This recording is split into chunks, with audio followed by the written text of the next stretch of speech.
What's going on, everybody? Welcome back. We have another spicy day on our hands, it seems. Hopefully you guys checked out the video I put out a little earlier. Had an important meeting, and well, now we're back at it. Good to have everybody. I guess I forgot to set a thumbnail for this. Did I? Okay. Crazy. No, I didn't. YouTube's being a jerk. Hopefully everything's good, okay with the stream. Whenever I go live, kind of unready, you never know how it's going to turn out. But here we are, guys. Welcome back. Take a deep breath. Try to drop those emotional feelings today. They're not going to help you. Not going to help you. Give me just a minute here. I got to send out our message to the Discord and such. Let everybody know we're live. Settle in. We're going to be doing some calming action here today. So far, nothing really of concern. I'm not concerned. Maybe you are. Let me know how you're feeling. Let me know how the bottom, is the bottom in? Are we looking for lower? I'm curious to see what you guys are feeling. There's a poll going on. Don't forget to smash that like and subscribe. Today may be another very spicy day for our stream. I'm getting similar vibes to that November 10th scare, spook. But I'm going to tell you why. This isn't really a big deal. On November 10th, we had two things happen. Bitcoin started dumping and the dollar started rallying. Today, we are seeing the same pattern. If we take a look at the dollar, we can see that it has had a rather explosive week. Nah, more than a week. Today's Tuesday. It closed with a rather explosive week and has continued this explosion right here on this arrow. November 9th, November 10th. That's when dollar reached a new 2021 high. And at the same time, Bitcoin, wrong chart, Bitcoin began dumping. This is a pretty clear correlation at the moment. I want to kind of preface this, guys. I don't believe that the dollar and Bitcoin always have to run, I don't believe they always have to run opposite. I don't believe that the dollar has to go down for the Bitcoin to go up. And I don't believe that the dollar going up necessarily demands that Bitcoin go down, but there is a relationship there. They are paired. So the dollar gaining strength, logically, everything paired with the dollar is going to see a little pain. We're going to take a look at some other charts today, probably take a peek at the S&P 500, take a look at our indices, see how they're faring. So last time when we did this, sound lagging. Everything all right? Yeah, there's something weird with the stream. Not sure what it is. Maybe I'll try to shut off some of this other stuff next to me. That could help. Maybe not. Try refreshing. That's my advice. Try refreshing if there's issues with the stream. Where was I? Yeah, dollar. It's just the same move. I have a feeling this is why we went live. This is why I put out the same video or similar video. I have a feeling people are going to be scared today. But we're going to do what we always do is remain calm. We're going to look at a bigger picture here. And I think the best way to do that, we haven't done this in a while, let's zoom out. Let's zoom out even more, actually. Let's go to the BLX. Let's zoom all the way out. If we zoom all the way out, I have a feeling things are going to look a little different. So let's take BLX. This is all of Bitcoin's history. Let's put it on the quarterly. Pretty spooky, huh? Pretty spooky. Still at the moment, with a month and a half left, still the highest quarterly ever. We're trading at 63,600. Is that right? No, we're trading at 60,000. BLX doesn't update right away. But still, above 58.8, above the highest quarterly close ever.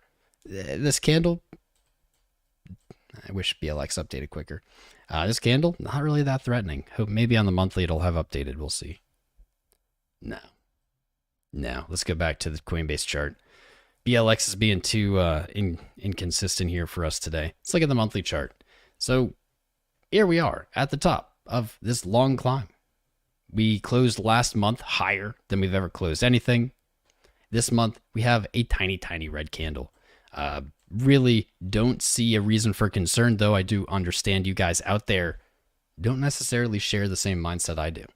I can see especially new traders in the last month, and probably those who started early this year, if they bought higher or closer to 50, 60,000, they're really freaking out. This isn't this isn't the Bitcoin they were promised. They were promised Lambos, right? And to see any kind of weakness is probably enough to shake some of these new hands out. But if you zoom out to the quarterly, guys, do this at home, there's nothing to worry about. That's not a great candle, no, for a monthly. That wouldn't be what we want to close this monthly with. But at the same time, we have half this month left. This is barely even a red candle. So let's throw our levels on here. And we can see this actually might be pretty healthy. We were talking about this on November 9th or 10th with the dump day where people were scared. 58.8. This is a macro level, man. This is the monthly resistance from April, May area where Bitcoin saw a significant correction. Right now, as of this dump, we've basically backtested it, flipped it as support, and there's really nothing wrong. We have a higher high on the monthly. At this point, it would take a catastrophic downside move to really put this chart in jeopardy. I don't see it happening. Where's the music? Let's get these tunes on. There we are. I need tunes. I don't see it happening. Call me crazy, right? Why am I all the way over here? There we are. All right, I'm settled in. Backtesting 58.8 and holding is probably structurally the strongest thing Bitcoin could do. Now, I think it's important to acknowledge we definitely don't want to close this monthly red. It wouldn't be the end of the world, but that does narrow down. It really takes a lot of what is left in 2021 time-wise. It would really eat up a lot of that time frame. At the end of the year, we don't have to see an all-time high in December, though that has been historically what we've seen. Q4 blow-off tops. This candle right now doesn't really look like that. But there's still time in this quarter to see that. And that's still what I'm expecting. I think at worst, if we close this as it is right now, I still believe we'd see a higher high into December. But we may then wait for our blow-off top, cycle top kind of Q1. That wouldn't really fit what we know. Wouldn't fit the history that well. But it's totally possible. There's nothing that defines it has to be the end of the year. I think there's some logical reasons that we attach to this. People settling up taxes, realizing gains, realizing losses, etc. But fundamentally, that doesn't have a huge effect here. What we have to keep in mind is Bitcoin is a global asset. Bitcoin is not just a US thing, which is on the internet, people, myself included, do tend to think that the internet is America or the US or something. I mean, we're a big part. We're here. But this is a global asset. So there's different cycles going on all over the world when it comes to taxes, timing, things like that.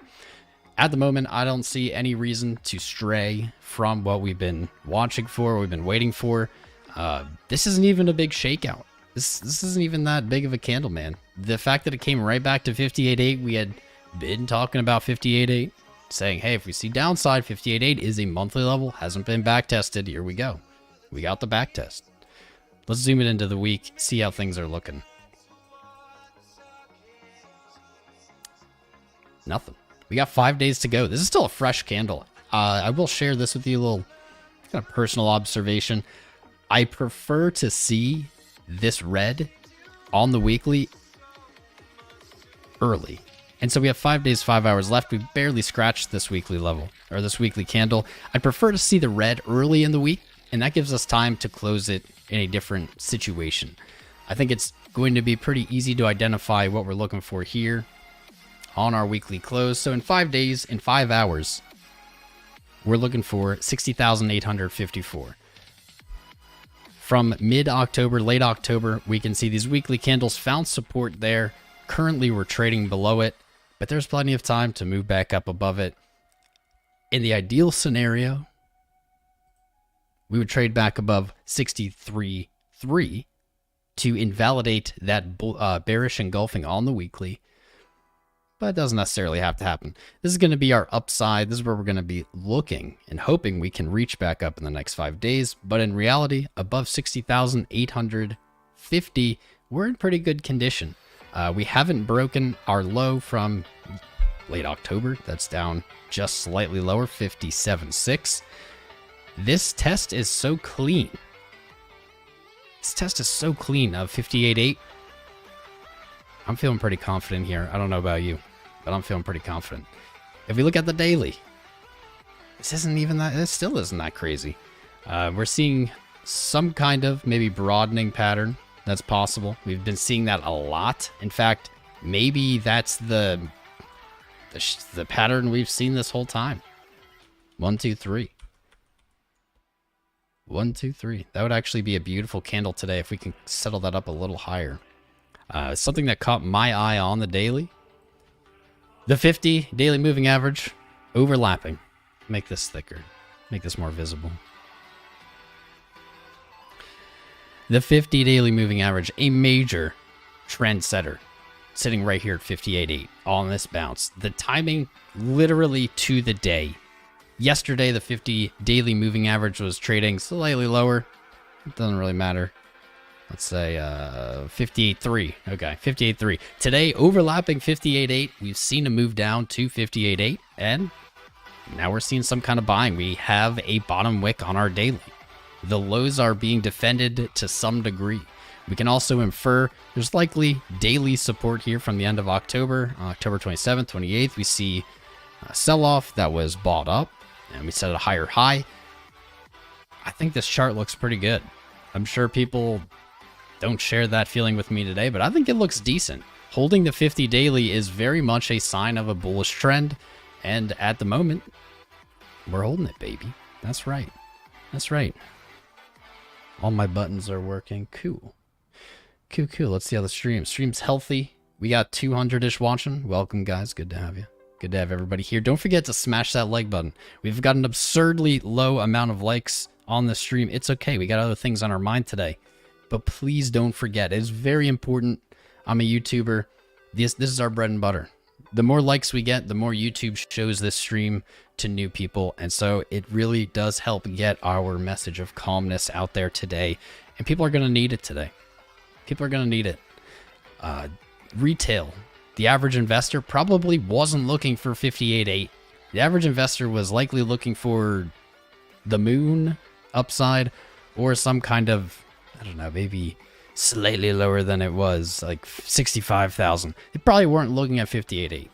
We've been looking at 58.8. This is not that spooky of a level for us. Now, I will say this. Losing 58.8, if we do see continued selling pressure into today or tomorrow, closing below 58.8, that could get scarier.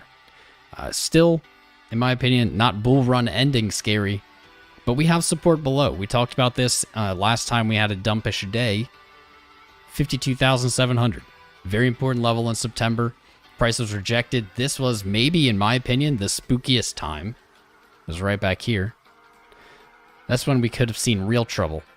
But we rejected from there as resistance, and we did not touch it. We didn't come back to it at all. Not even on the way up. Not even like the next day on the daily. We really cleared that level and kept pushing to a new all-time high.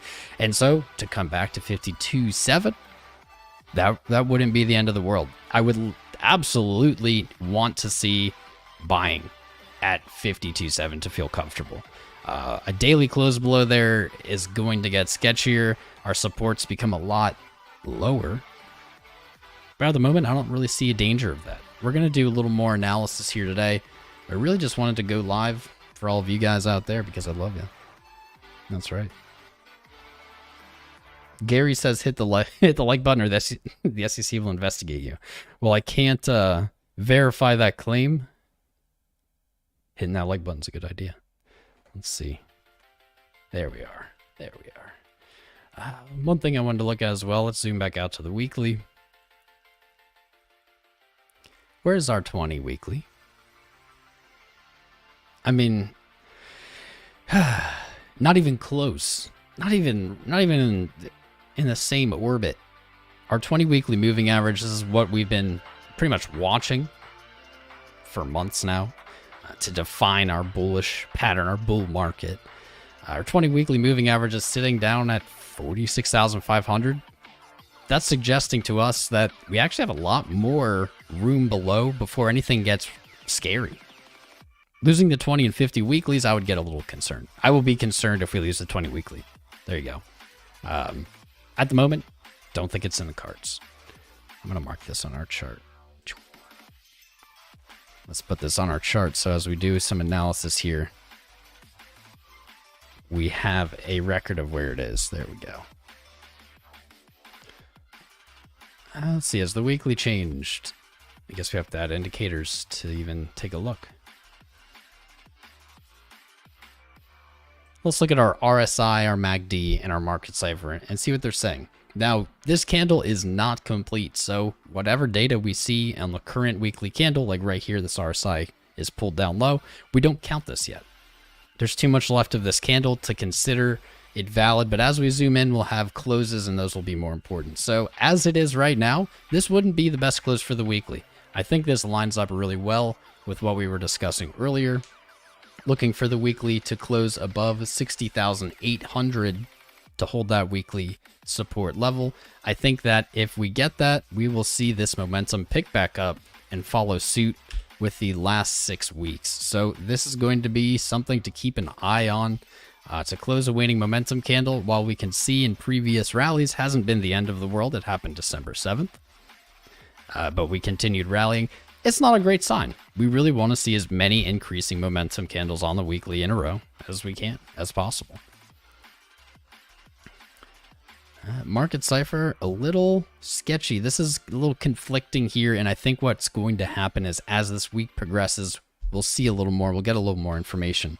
We see our VWAP has rolled over, our momentum looking to roll over. And what catches my eye here, though, is the money flow. You guys hear me talk about it all the time. Money flow, money flow, money flow. We have not seen a higher high yet, but it's still very much trending up. This is, in my opinion, the most important indicator that Market Cipher even gives us is this display of money flow. This, to me, suggests that the market is still looking to absorb selling orders, and that really these downside moves we've seen are likely looking to hit stops, flush out weekends, etc. I don't view them as super scary yet. Not yet. On the day, this does not look the greatest either. It's not like the greatest either. VWAP's all the way down. The daily much closer to closing than the weekly, so this is a little more reliable. To me, it looks very similar to this area back here, the 25th, 26th of October. Where was that? Yeah, surprising, right here. It actually looks virtually identical. This may be a fractal. It's pretty darn similar, isn't it? As long as it holds 58.8, I think that remains a bullish fractal. TBH. Loving that 50 daily. Loving it. In fact, I need to set an alert just below it. There we are.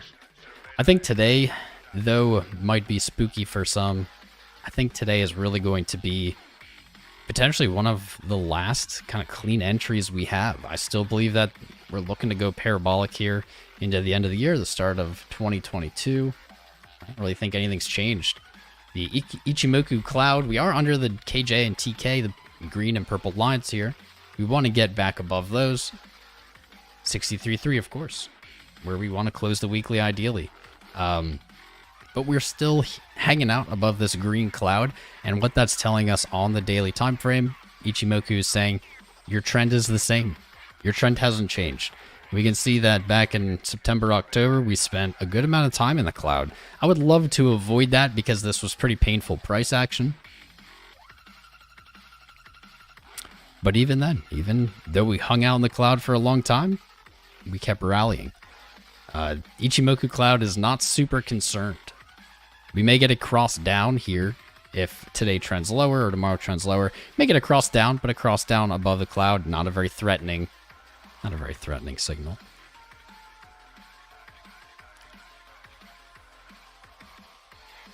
Uh, 12 hour.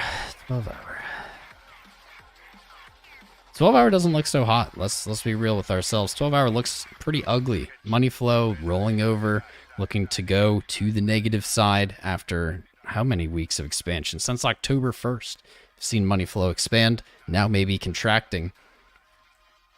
Momentum does not look great. I don't like it on the 12 hour here. We see our momentum lows are coming down. We don't see any signs of that momentum relaxing yet. We had actually a little fake out here on the 15th as momentum rolled over and selling momentum started to weaken. out of nowhere on the 15th, looks like it began accelerating again. So that is not a super healthy 12-hour. Not a super healthy 12-hour. RSI is nice and low. I think this is somewhere that I'll take a little bit of refuge. RSI in the 12-hour, nice and low. That doesn't sound like it's a good thing, and it wouldn't be if we remain here. We don't want to stay down here, but a little trip down here isn't the end of the world. Right here, what catches my eye is we have a lower low versus September 24th, and without looking even at the chart, we can see it. Bullish divergence could be forming here. We have a lower low in RSI, and as long as price doesn't trade below that September 24th's low, that's bullish divergence. So let's take a look at that low, 40,500. Very unlikely. Very unlikely. Certainly everything is possible, but provided price doesn't do this, the 12-hour is still looking to paint that bullish divergence, and that is a nice indication that we're going to be looking for upside. So this is interesting as well. I guess this is the 100 daily, which must be disabled. Yep. Let's go back to the day. 100 daily sitting at our other level of support. What a coincidence. 52.7, the 100 daily moving average, which has actually been very much an important support in this run. You can see what we were just looking at in September, we found support there. And so I think that's further evidence if we do see downside. 52.7, probably the place to be looking. Yeah, that's pretty coincidental. I think really my odds, my probability, my thoughts here are this. Look, I think this is going to hold. We're going to look at some shorter time frames. We're going to find, as we couldn't find the other day, significant reversal signs, but we've dipped down lower. We've pushed those oscillators down, and so it's more likely that we're going to find something as that continues. Let's take a peek at the one. Not the most beautiful bottom at the moment. I do love that wick. You can literally see the buying pressure here. Let's zoom in. You can literally see the buying pressure here on the 1 hour. This 1 hour candle traded, it's not a huge move, but traded from 60,300 to 58.6. And we can see that buying pressure here in the hourly candle as that wick pulled price all the way up, not quite able to close higher than it opened, but simply being able to push up is a sign of buyers. We had buyers there. Price was not allowed to remain lower. Let's see. Do we have any fibs? Our fibs don't line up super hot here with anything. That's okay. That's okay. But what we can kind of infer here is if we don't see a break of 61.4, we might look for these measured moves to the downside for slightly lower lows. Even though these levels don't really overlap with much, that's where we could look. That's 57,000 and 56,000. Not bad. Let's get rid of those for now and zoom farther in. Don't love it. I don't love what we see on the 5. We did have a bullish engulfing off of that 58.8 level. I don't love this V-shaped top. Not the best. Not the best, but that's all right. Let's see what our indicators have to say. Interesting. Interesting. That was weird. When we zoom in, these candles on the 5 minute, just that little cluster right here, these look a lot like the daily candles in September. If you look at those lows on the daily, maybe I'm crazy, but I see a lot of similarity there. These candles right here, they look almost identical to these candles right here. That's weird. Not sure what to make of that. It's just an observation. Those are wildly similar though, with their flat bottoms with wicks and then a candle close at that bottom. Interesting. RSI was actually lower here than it is at the touch to 58.8. So on a short time frame, we are seeing bullish divergence, and we did see that play out right about here as we moved down, had the bullish divergence at the low there, and we moved to a higher high. We did not have that on the last bounce, so that is some confidence there. Not looking great at the 5 yet. 5 minutes gonna need some time.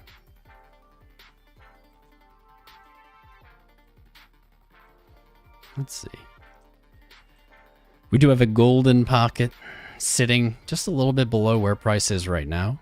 Our 618 retrace off that bullish divergence, telling us to look for 59,680. Now, golden pocket is a Fibonacci retracement. It's one we use here very often and has reliably given us potential trade setups. I can't even name the amount of times, bajillions of times. We do tend to see bounces from this area. We do. And we see the 5 minutes seeking it out right in the arrow. Heading there with some fury. What we don't want to see, obviously, is 58.3, 58.638, our low today. We don't want to see that break. Clearly. We don't want to lose support at 58.8. And if we do have some extensions that we looked at here. That would be logical short-term price targets. Something tells me, man. Something tells me that 58.8. Today's going to be a spicy day. That's what something tells me. Let's crank up the time frames a little bit. 12 minute kind of agreeing with 5. Looking pretty ugly, man. That money flow is hard to miss. Momentum just doesn't seem to be catching bids yet. 30 minute, we have our first signs of rolling over, but this could be a long trip, meaning this could take all day to play out. We have seen right here our money flow made a lower low, then a higher low. So to me, that is a sign of rolling over. MACD agrees with it, but it's going to take some time. You can see that the momentum really has not shifted yet in that direction, but the 30 minute suggesting it may be in the cards here soon. Dude, that's uglies. There's some uglies today. That's why I went long, baby. Let's look at that 45. 45. This is what I was not hoping to see. 45 doesn't have that same characteristic as it's made a lower low again. 45 still leaning bearish. Gross. Gross. I don't like it.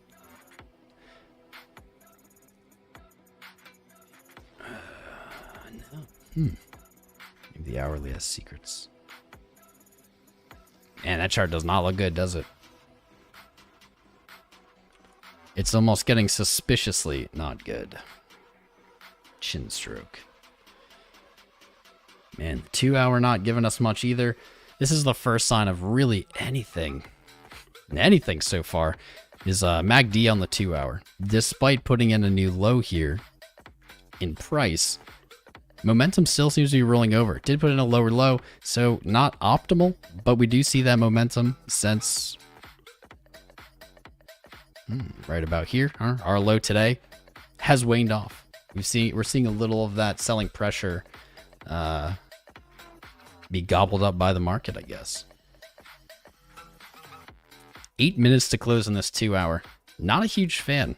Not a huge fan of what we're looking at there. You know, the 5, 10 kind of lower time frames. We didn't really see reversal yet. We do have a bigger picture of reversal. But this 2 hour looking to close lower. Let me see. 3, 5. We got like 4 hours till close. 4 hours till close. Yes, after this. So we have 2 more 2 hour candles left in today. 4 hour isn't confidence building either. Though weirdly, man, I hate the 4 hour. It always does this to us. I don't trust it. I don't trust it. The 4 hour, another great example of the 4 hour moving against the market. So we saw pretty much nothing super bullish yet, but the 4 hour out of nowhere, VWAP's looking to roll over, momentum's looking to roll over.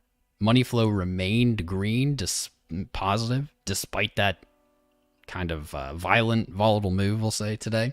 4 hour disagrees with everything else we just looked at. Why is the 4 hour such a dick? I don't trust it. Let's look at our RSI in the 4. Across many time frames, we're seeing this velocity, this volatility. I say this a lot here. the faster the move, especially when a trend is bullish, the faster the move is to the downside, the more that pulls down our indicators. That's why everything looks crappy, right? Because the move is outpacing other downside moves and other upside moves we've seen. But the kind of golden silver lining, whatever you'd like to call it there, is it sets your chart up for bullish divergence. This is a very low swing on the 4 hour. In fact, it's the lowest swing since early September. You can see what happened in early September, though, or late September. Late September, RSI, all of our indicators pulled down, everything looked crappy, and Bitcoin simply held the line and broke to the upside despite what is a very bearish looking pattern here. Our normal analysis would not have favored this to break to the upside. Certainly not. Certainly not. That's a very ugly pattern. And we're seeing something similar. So we may end up seeing a similar repeat or a similar painting of this that we did in September. And fingers crossed, break to the upside again. Those things are looking remarkably similar on our indicators here. What that might play out to look like is something like this. Let's use our bars pattern tool. We need more. Let's use our bars pattern tool. Something like that. And let's shape it. Oop. There we go. Something like that. I could definitely see that playing out. Definitely see that playing out. Our 63.3 and 62.5 levels, you know, we could see this playing out as those as resistance initially before an ugly pattern that breaks to the upside. This would not surprise me at all, actually. At the moment, I believe that's the most probable thing to happen.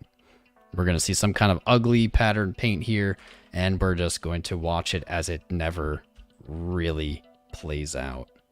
All right, 5 minutes to this close. Let's rock and roll. Let's take a look at some weird time frames, just see if we catch any edge. 6 hour, this is good. I like this. All right, so this is painting a different picture than the 4. And pretty much everything else we've looked at. We have seen money flow moving up, our highs moving up, and our lows moving down. So that does give us a general direction on this market, according to the 6 hour, that it is still in an uptrend. Today, not the prettiest. I don't like that this momentum's trending down, but money flow and VWAP much more important in my opinion. And really the importance is the 4 hour shows it, and I don't trust the 4 hour. To see the 6 hour back it up, a little more confidence there. What about our 8, our Ocho? Ooh, that's spicy AF. Here we go, boys and gals. 8 hour. Look at this. Despite that selling pressure, despite what you saw today, the 8 hour is still positive. Money is still flowing in faster than out. We had a very savage swing low here. Very savage. In fact, the lowest since, yeah, exactly. Weirdly, almost everything looks like September right now. September 21st. But money flow didn't flip negative. That's a bullish sign in my opinion. What this is kind of doing, if you think of it game theory-wise, is big market makers, players, just teetering the chart on the edge, keeping people likely feeling what they're experiencing today, keeping them unsure. Guys, we set a new all-time high this month. We set a new all-time high last month. To see a swing low, it's not a big deal. It's not a big deal, man. That's why we're here just being calm and taking a look at the charts. Momentum hasn't chilled out on the 8 hour either. 4 hours left. That's interesting. Interesting that the 8 hour candle closed with that wick. And that's different because when we look at, say, the 2... Whoa. We're still trending. Huh, that's interesting. What does this look like? Maybe like this.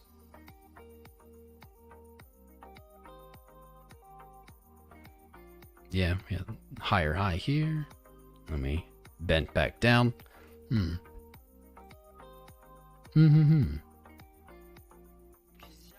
don't hate it. I don't hate it.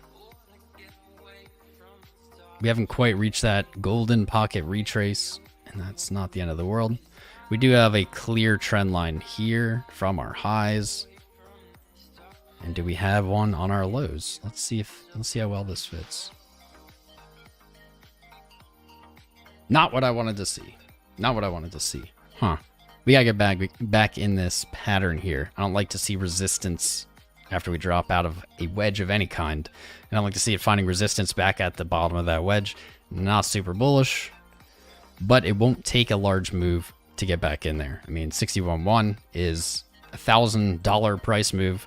This is actually, let's talk about this. If you're experiencing fear today, and if you experienced fear on the 9th and 10th, likely you're reading a lot of news headlines. Bitcoin crashes. Like, as we progress up, so we hit 67,000. As we progress up, these pullbacks haven't gotten any bigger, but they've gotten bigger in number in dollars. So we'll say like it fell from 65 to 58, $10,000, right? A $10,000 drop. But a $10,000 drop now isn't that big. A $10,000 drop last year would have been insane. But as our numbers get bigger, these flat values we have in our mind, like 1,000 or 100, become smaller and smaller. Right now, a 1% move on Bitcoin, a 1% move at the value it is right now is $600. So a $600 drop is a 1% drop. It sounds bigger than it is. It sounds bigger. It's an important thing to keep in mind. The news and media sources, like, they want you to click, they want you to read their articles. And so they're going to keep finding ways to make these things more sensational than they really are. And I found one of the tools that they use most commonly is exactly that. Kind of the disconnection of percentages and flat numbers. And we see this a lot in crypto in general with coins that have huge supplies. I won't name any, but some of them are related to dog names. Huge supplies, and people they get confused kind of by the same concept. They see like 0.0000001. Well, it just has to go to a penny. It's a misunderstanding kind of how decimals even work, how percentages work. Bitcoin, for whatever reason, and crypto in general, seems to operate on a percentage scale, meaning a logarithmic scale. That's why we use the logarithmic scale here. Not everybody does, but we do, because it seems to move that way. It just logarithmic seems to be a much better descriptor of Bitcoin than linear. And when you're thinking or when you're viewing in logarithmic, that's when you're looking at percent change. Yes, you could just change your chart to percent change, but I don't like the way it does this because then it looks back to the first candle, and I think using percentages is just too complicated, too visually confusing. But logarithmic is accomplishing the same thing. And moral of that story is think in percents, not dollars. Like, if you think in dollars, this is catastrophic. Oh no. Minus 10,000. Wow. Right on the dot, basically. That's a 15% move. While that is a pretty hefty correction, it's not really for crypto and in Bitcoin. 15%? That's not big. In fact, if we look back in December of 2020, we had, I think it was an exactly 17% drop right as we approached 20,000. And at the time, that 17% drop was what? Like $3,000, right? Now that exact same percent is 10,000. So nothing is different between those in that sense. There's the same percent change. The only thing different is how many dollars in your mind. I have a feeling a lot of retail maybe that jumped in the last few days. Retail bought at like 69,000. They see a drop to 58, and in their head they've lost $10,000. But that's not reality. Unless they had bought $70,000 worth of Bitcoin, they're only down 15%. They're not down $10,000. I think people think that it can be negative or something weird. Like, if I put $100 in and Bitcoin drops 10K, I'm down $9,000. That's not how it works. It's all about percentages. so far, this just hasn't been that big, man. I would like to see a bounce at this golden pocket. I'd like to see a bounce at our 618 retracement. We had this up earlier. It was just annoying me. This would be pretty healthy. If we got a drop and a bounce, let's see. I like the way these fibs line up. I like it, dude. Oh, I love the way those fibs line up. If we take the bottom of our golden pocket, so we're getting ahead of ourselves here. We don't have the reversal signs yet, but we always logically look at the golden pocket when we're looking at charts. And so if we get a bounce here using our same tool, we can make upside targets at our 1618 and at our 2. And what catches my eye here is those are both important values. Those are literally the 2 values we already had on our chart. This was absolutely not intentional. We just discovered this together. That means we could make a play. Not financial advice. But someone could look to make a play using our low today and looking to play it back to the 1618. I don't really like the risk to reward there. I don't love it. I don't love it. But I'll take it. That's too clean for me. It's too perfect. I love it. Look at our measured move in our 1618. Virtually overlapping with our 2 defined values that, if you were here earlier, we were talking likely to act as some kind of resistance on the way up. When we move back up, likely to see some sellers there. Maybe it looks like that. Maybe it looks more like September. It should be something like this. I love it. If you use the fib tool, go do this at home. Go do it on your own chart, because that is too good. Typically, when we see this kind of correlation or this kind of precision on these tools, they become very magnetic points in price for the chart. All that has to happen is our golden pocket hold. 59.6, we can call it, something like that. I like that. I like that a lot. We haven't seen it yet. Is a 5-minute losing momentum yet? Not really. MACD would say it does. Actually, and now RSI is showing. Even RSI actually here. MACD and RSI in agreement. Our lows have been coming down, and looks like right about here. Yep. 1955. We got a lower low in price, a higher low on our MACD, a higher low on RSI, and even we have a higher low here on our momentum for Market Cipher. All 3 indicators suggesting that there may be bullish divergence forming, and we may look for at least a short-term reversal. I dig it. We didn't have this last time. We did not. I think what I'd like to see here is actually this. Let's paint it like this. That's what I'd like to see here. You can even see a potential kind of Adam and Eve painting out there. Adam and Eve being that V-shaped bottom with a rounded bottom. So some people describe these as double bottoms, but I don't like that. Really what defines the Adam and Eve is the V, some kind of recovery, a rounded bottom with lower volume, and we see that these, the probability of these breaking to the upside is greater than the downside. Not a guarantee, nothing certain. That's potentially painting out here. I guess another take on this could be some kind of bearish megaphone pattern, as our highs are slightly invalidating our top channel, our lows slightly invalidating our bottom channel. That's not the best. We don't want to really see that play out. But this is on the 5-minute, and even if it did, it wouldn't really destroy anything. It wouldn't really be the end of the world. All right, I'm gonna pull up the chat. I haven't been reading the uneven butt cheeks. Yeah, where's Casper? Where's Casper? Let me pull up the chat here, guys. We have a healthy amount of viewers. We don't have 420 likes. Can we do that? Are we capable of doing that? I think so. I think we are. Please, if you haven't yet, smash that like button. Really helps the channel, helps this live stream specifically get shown to more people. and we got to get as many people in here today as we can. We got to be the voice of reason today. There's going to be a lot of irrational voices yelling, and we got to be the one that calms them down. So let's see. Let's see. There we go. I like it. I like it. Okay. What's going on, Alchemist? How you doing, man? Joshua wants to know about Maddox bottom. Pay attention to the corn, and it will guide you. Thumbs up as always. Thank you, Raymonds. Good to have you, brother.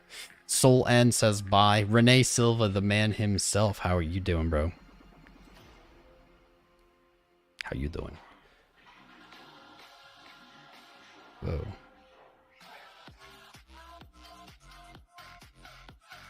What? Computer's being weird.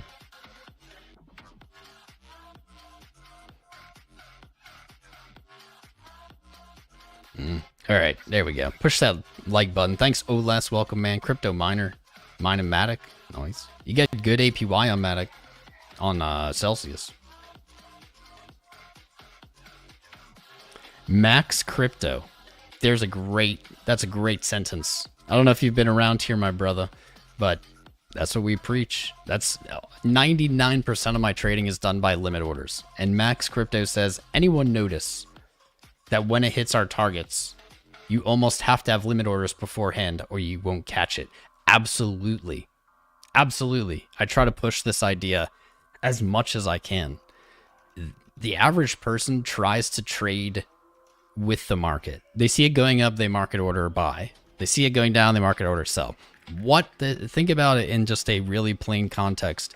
They're literally buying it on the way up and selling it on the way down. They're buying high, selling low. That's what the typical person does. I encourage people here to use limit buy and limit sell orders, because what that does is it's putting you against the market. You're trading against the flow of the market. When it's moving up, you're taking profit.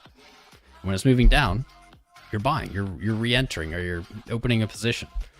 That puts you in that literally allows you to buy low, sell high. If you're market ordering, you're never going to catch it. I totally agree with you, Max. These moves, especially when it comes to, say, swing lows in a bull trend or swing highs in a bear trend, they happen fast. They happen very fast. You're not going to be able to catch them in the moment. If you do catch them in the moment, you're probably going to say, oh no, it's going to keep going down. I don't like that. I'm going to wait. And then you're going to watch it go back up. Limit orders are the key to success, in my opinion, for traders. Market orders, guys, there's a reason it's called a market order. You know, we talk about market makers. We talk about whales. We talk about big players. Literally named after market makers. I just messed that up. Market order. Yeah, limit orders. I got my words confused. You won't catch it. You have to plan ahead. Trading is a plan. It's not an in the moment thing. You guys probably see movies where they really glorify trading. It's really cool and in the moment. Trading is all about thinking forward and not thinking about right now. It's about thinking of what's going to happen in the future. And you're going to have a really hard time doing that if you're acting in the present. Straight up. Market orders, just the best way to get wrecked. Beardy Day says you get paid for limit orders, don't you? Depends. Depends on the platform. In general, though, across every platform, if the fees aren't the exact same, market orders, taker orders, also known as market orders, are higher fees in general, and maker orders, limit orders, sometimes you do get paid for offering liquidity. I think Femex does that. Link for Femex in the video description below. I think they do that. Across the space, it used to be pretty common for there just to be no fee on a limit order. That's changed a good amount. I don't think Coinbase used to do that. That's why I used to love Coinbase the most. They don't do that anymore. But yeah, you're providing liquidity to the market. You're playing like a big player, a big fish. That's right. Mahir, what's up, brother? You are legit boss. No one's going to be mean to you. Well, I hope not. I hope not. People are mean to me. They'll be mean to me in the bear market. That's what always happens. Edgar Me, Doge has a bunch of trigger waves. Does it? Does it? I wouldn't mind pulling up CoinGecko and just seeing if anything is moving. Wouldn't be surprised if really nothing has seen good gains in the last 24 hours. Sand, Wax is still up. Geez, interesting. Metaverse stuff. That's what catches my eye here. Metaverse, gaming, etc. Learned about that. Shout out to Crypto Stash. Mana, Wax, and Sand, all a part of that. Actually, kind of cool observation. Seems that the metaverse-y, gamey tokens aren't correlating to the same degree, at least at the moment. Doesn't seem like anything's broken out on this dump. Like even the ones that are trending up, we can just see this is like in the last hour. They have a little lift to the upside with a very small gain. That's not surprising. No matter how much you want it to be true or not, the corn is the king, guys. When the king holds the meeting, everybody takes a knee. This is what we're seeing. Bitcoin selling off, everything else selling off. Can yell about it till the cows come home, but this is just it's how it's always been. Doesn't necessarily mean that's how it will always be. But until proven otherwise, I don't think it's a good strategy to deviate. This is why we're big fans here of having BTC in your portfolio. Something that new investors, at least seemingly in the last few years, aren't huge fans of. New investors seem to want to just go all in on something small. I don't know. You can still have your small bags. You can still pick up these micros, these little caps. You can still pick them up. But in my opinion, without Bitcoin as the core of your portfolio, you're not going to have a good time. Not going to have a good time. Oh, the bots are out hard today on the comments. Holy heck. Holy heck, that's all right. All right, back to the chat. Blockchain gains. Number 360. We're getting close to that 420 target. Thank you, my friend. Like smashed. Have I made my mama proud yet? I'd like to think so. I'd like to think so.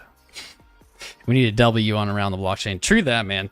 We only had one W. We need more W's. But I'm okay. I like being on that show, you know. I don't really even care about winning. I don't even really go in there thinking about zero or think about winning. Just go on there to have fun. Ali Jabbar, are we going to zero? I can say with full confidence that we are not going to zero. Not financial advice, but my confidence, my opinion. Bitcoin's not even really like this. A lot of people tuning in and out here today don't expect everyone to be caught up. We've seen a $10,000 dump roughly. It's 15%. It's not a big dump for Bitcoin. In May, Bitcoin traded from 65 to 28. That's over a 50% dump. Here we go. Let's go to that golden pocket. That's a 50% dump. This is nothing. This is nothing so far. We've had 58.8 as a very important monthly level. It was our resistance. Today, we've tested it as support. If we hold 58.8, things are looking very strong. Structurally, we couldn't ask for anything stronger even. If we break 58.8, things can get a little uglier. We do have supports below us, but they get a little farther away. But everything's fine.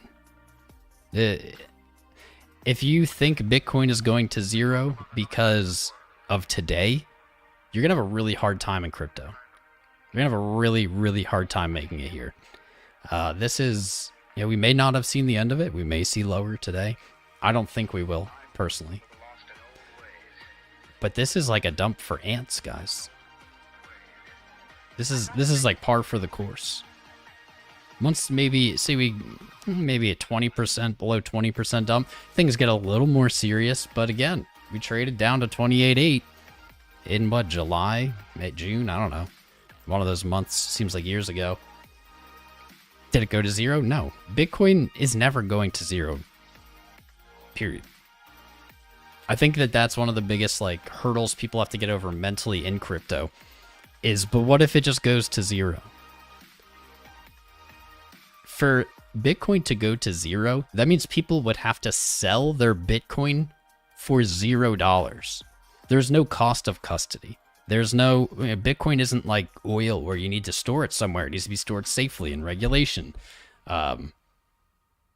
There's no reason that someone would sell something for $0 unless it has a cost. Like oil, as an example, went negative because there's a cost to oil. Bitcoin, why would you sell why would anyone sell Bitcoin at $0? Doesn't make sense. They're like, they have no cost to hold it. So why would they give it up? Like oil, it does. Bitcoin doesn't. It's not going to zero. Can Bitcoin be extremely volatile? Yes. Can it drop quickly? Yes. It has. It's historically, we've seen it all the time.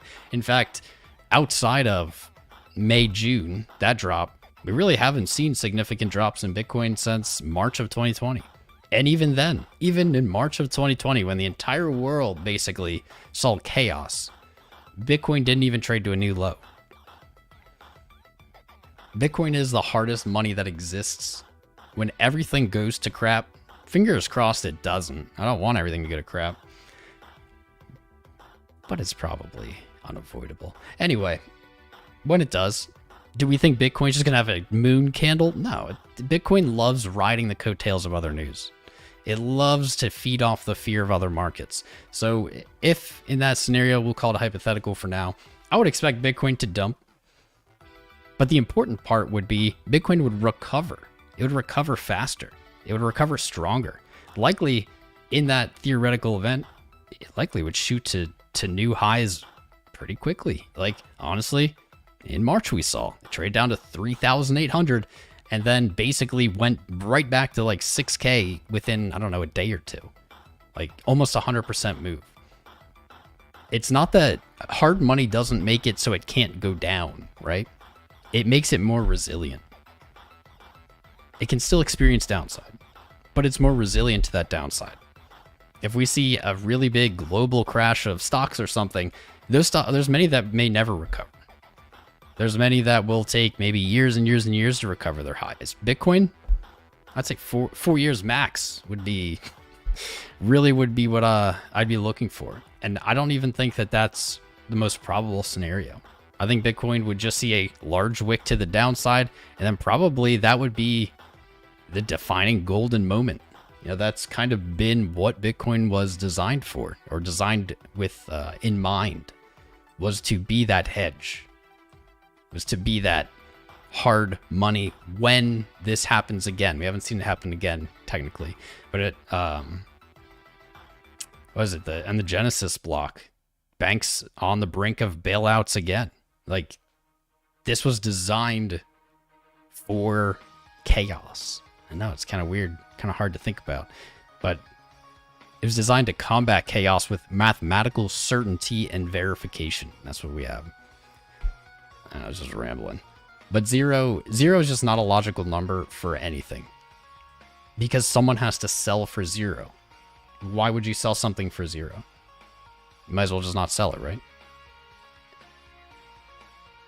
If something goes negative and you don't have a cost, why would you sell it? Don't know.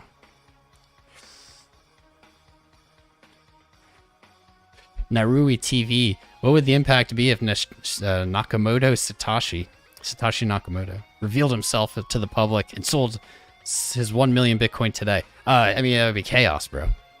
But people have said this about Satoshi every year. What if Satoshi returns? It's the ultimate FUD. I'll promise you guys something right now. Satoshi, never gonna happen. We're never gonna know who he is. We're never gonna see his wallets move. We're never gonna know who he is. There'll be people claiming, we already have people claiming that they're them. We'll never know. Satoshi and the people behind Bitcoin, because it wasn't just Satoshi. In fact, the history of electronic digital payments is a pretty interesting one. There were a lot of competing projects and things at the time.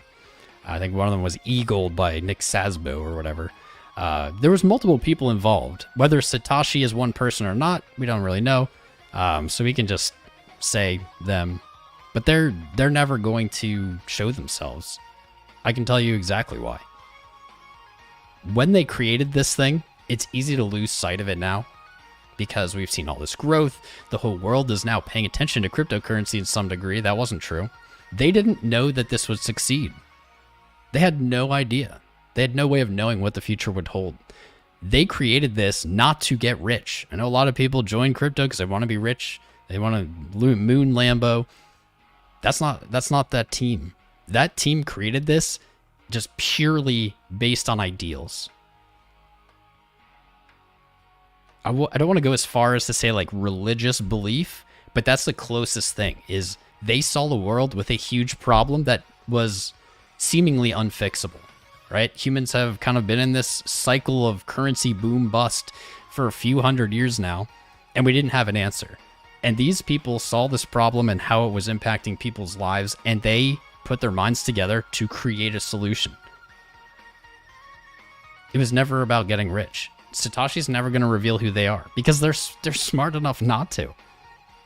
They know if they did, it would, one, probably just blow Bitcoin up, and two, it goes against the ideal nature. Like, the nature of it is that no one controls it, right? This is a consensus model. And so for Satoshi to randomly appear and say, I'm Satoshi, doesn't make any sense because it destroys like the fabric of that belief. Satoshi will, if they're even alive, they might not be. Who knows? We don't know who they are. But if they're even alive, we'll never know. We'll never know who they are. Not going to move those coins. Not going to sell those coins. It's something that everybody certainly has to tackle and think about when they invest in Bitcoin, because that threat exists. It's non-zero, but in my opinion, it will never happen. It will never happen. They would have already done it. Like, think about it. You got 1 million Bitcoin. It hit 69,000. You're one of the richest people on the planet. What would you be waiting for? Well, you're like, like Satoshi just made up this thing, and then, like, I don't know, like what is just like randomly pull the trigger then? Like, well, now it's enough. He would already be one of the richest people in the world. If it was going to happen, it would have already happened. Period. We're never going to know who Satoshi is, and it's better that way. It's better that way. We don't want to. You don't want to... If we give a face and a name and a person, if we assign that to Bitcoin, it loses so much of what makes it valuable. And that's why we'll never know. Period. How Finley was it, says BNC Capital. Could be. Could be. We'll never know. How Finley could have been. He was involved with the project. Lots of people speculate that he was Satoshi. I don't know. It's better to not know. That's kind of an obsession people have in crypto, is of who Satoshi is. It's better we don't know, man. It's better we don't. Oles Borsyov, what's up, dude? Will you celebrate 50,000 subscribers on YouTube? I mean, I hope so, someday. We're at 42,100 on the dot right now. Let me hit this button that I have pre-programmed. We're getting close, baby. We hit 40K not that long ago. Now we're at 42, creeping on 43. We've gained 2,700 subscribers in the last 28 days. We're on track. Let's see. At the course we're at, that would take maybe 3 months. So before the end of Q1 next year. We might be able to do it quicker, especially with your help. If you haven't subscribed and liked the stream, please help us do so. We're here today, for everyone joining us for the first time, we're here to just chill. There's probably a lot going on outside of the stream. People screaming in fear, letting their emotions control them today. That's not what we do here. We're here to look at things logically, to silence that emotional part of our brain that wants to shut off our logic centers, and see what the chart's showing us. 59,680. We found this level earlier as our golden pocket retrace, and we're looking for a bounce here. We might not get it. Probability gives us a little edge here as we see the 618 retraces commonly lead to reversals, even if they're short term. We haven't quite touched 59,680 yet, but we're still far away from 58.8. That's really the only prize to be looking at. Holding 58.8 is the most, honestly, in my opinion, the most bullish structure Bitcoin could paint on the monthly. Hold what was resistance as support. I don't think it can actually be any better than that. If we lose 58.8, things can get ugly. They can get ugly, but it's not hope. Hope is not lost if we lose 58.8. I believe, my opinion, I think that the bottom's in for today. I think it is. It's slightly higher than October's low, so that would paint November as we have a higher high and a higher low. We're trending up. That fits the narrative. If we do lose it, there's some levels below, so very local measured move would put us somewhere down here at 57,000, but that's not really that important. This is, you might not be able to see it. Right here is. September 6/7 high acted as a major resistance. Traded back below our major pivot level at 48K, where we found support again at 40,000, moved to the upside, pretty much been up from here. This would be where I would look. 52.7. Acted as resistance, pretty major. We shot through it, and we never came back to it. Now, this doesn't have to happen. You don't have to test resistance as support. And in bull runs, we commonly see they don't. But if we lose 58.8, that's where I would look. And that could be a very healthy entry. It could be a very strong entry as well. It would satisfy our daily chart as long as we saw clearly some buying into the end of that week or month, whenever it happens, if it happens at all. Settle up higher. No harm, no foul. 58.8 was broken very slightly today, but when we say broken, just traded below. We have a wick on the candle today. Let's see if that's still true. Yeah, we still have some room below us. This is defended, at least for now. Bulls have defended 58.8. We've been talking about this level on this channel, honestly, since when we closed there in May or whatever, April. When we opened there in April, right? Yeah, open there. We've been talking about 58.8 cents. This has always been a very logical spot for price to return to. It wasn't guaranteed, that's the problem. It doesn't have to happen. But when it does create a stronger structure. We had a resistance. Now we're turning it into support. And that really bodes in the direction of, if this holds, we may never see this level again. We may never see 58.8 again. If we hold this on the monthly time frame. We have plenty of time in this month. It's also a quarterly, a 3-month level. It's a monthly and 3-month. This is major. This is super major. This is a big, big place. And to see at least initially buyers come in at 58.8 is a great sign. It's a great sign. In perspective, today is really not very big. If we zoom out, get rid of all the noise, nothing has really changed. None of this changed. Lows have come up still at this point. Highs have come up at this point. Nothing's changed. Let's see. This structure here doesn't really look like anything else on the chart to me. I don't have a great comparison. Typically I do. I don't have a point on the chart that looks exactly like this. Let me see. It doesn't look like this. I don't think it looks like this either. More similar to this, but it doesn't look like this either.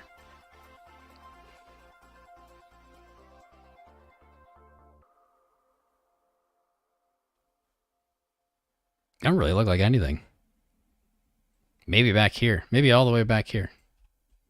Kind of. You have the high, you have the higher high, and you have kind of just consolidation with higher lows. This would be the only thing I see that really pops out to me that looks immediately similar. Everything else either has lower lows, doesn't have the higher high, etc. Would not surprise me to see this be the bottom. Bottom of this area.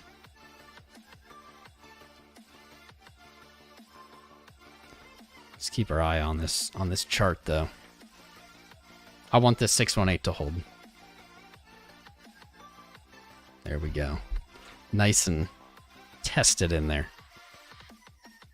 Boop. There it is. Let's keep it on the 5. Nice and tight.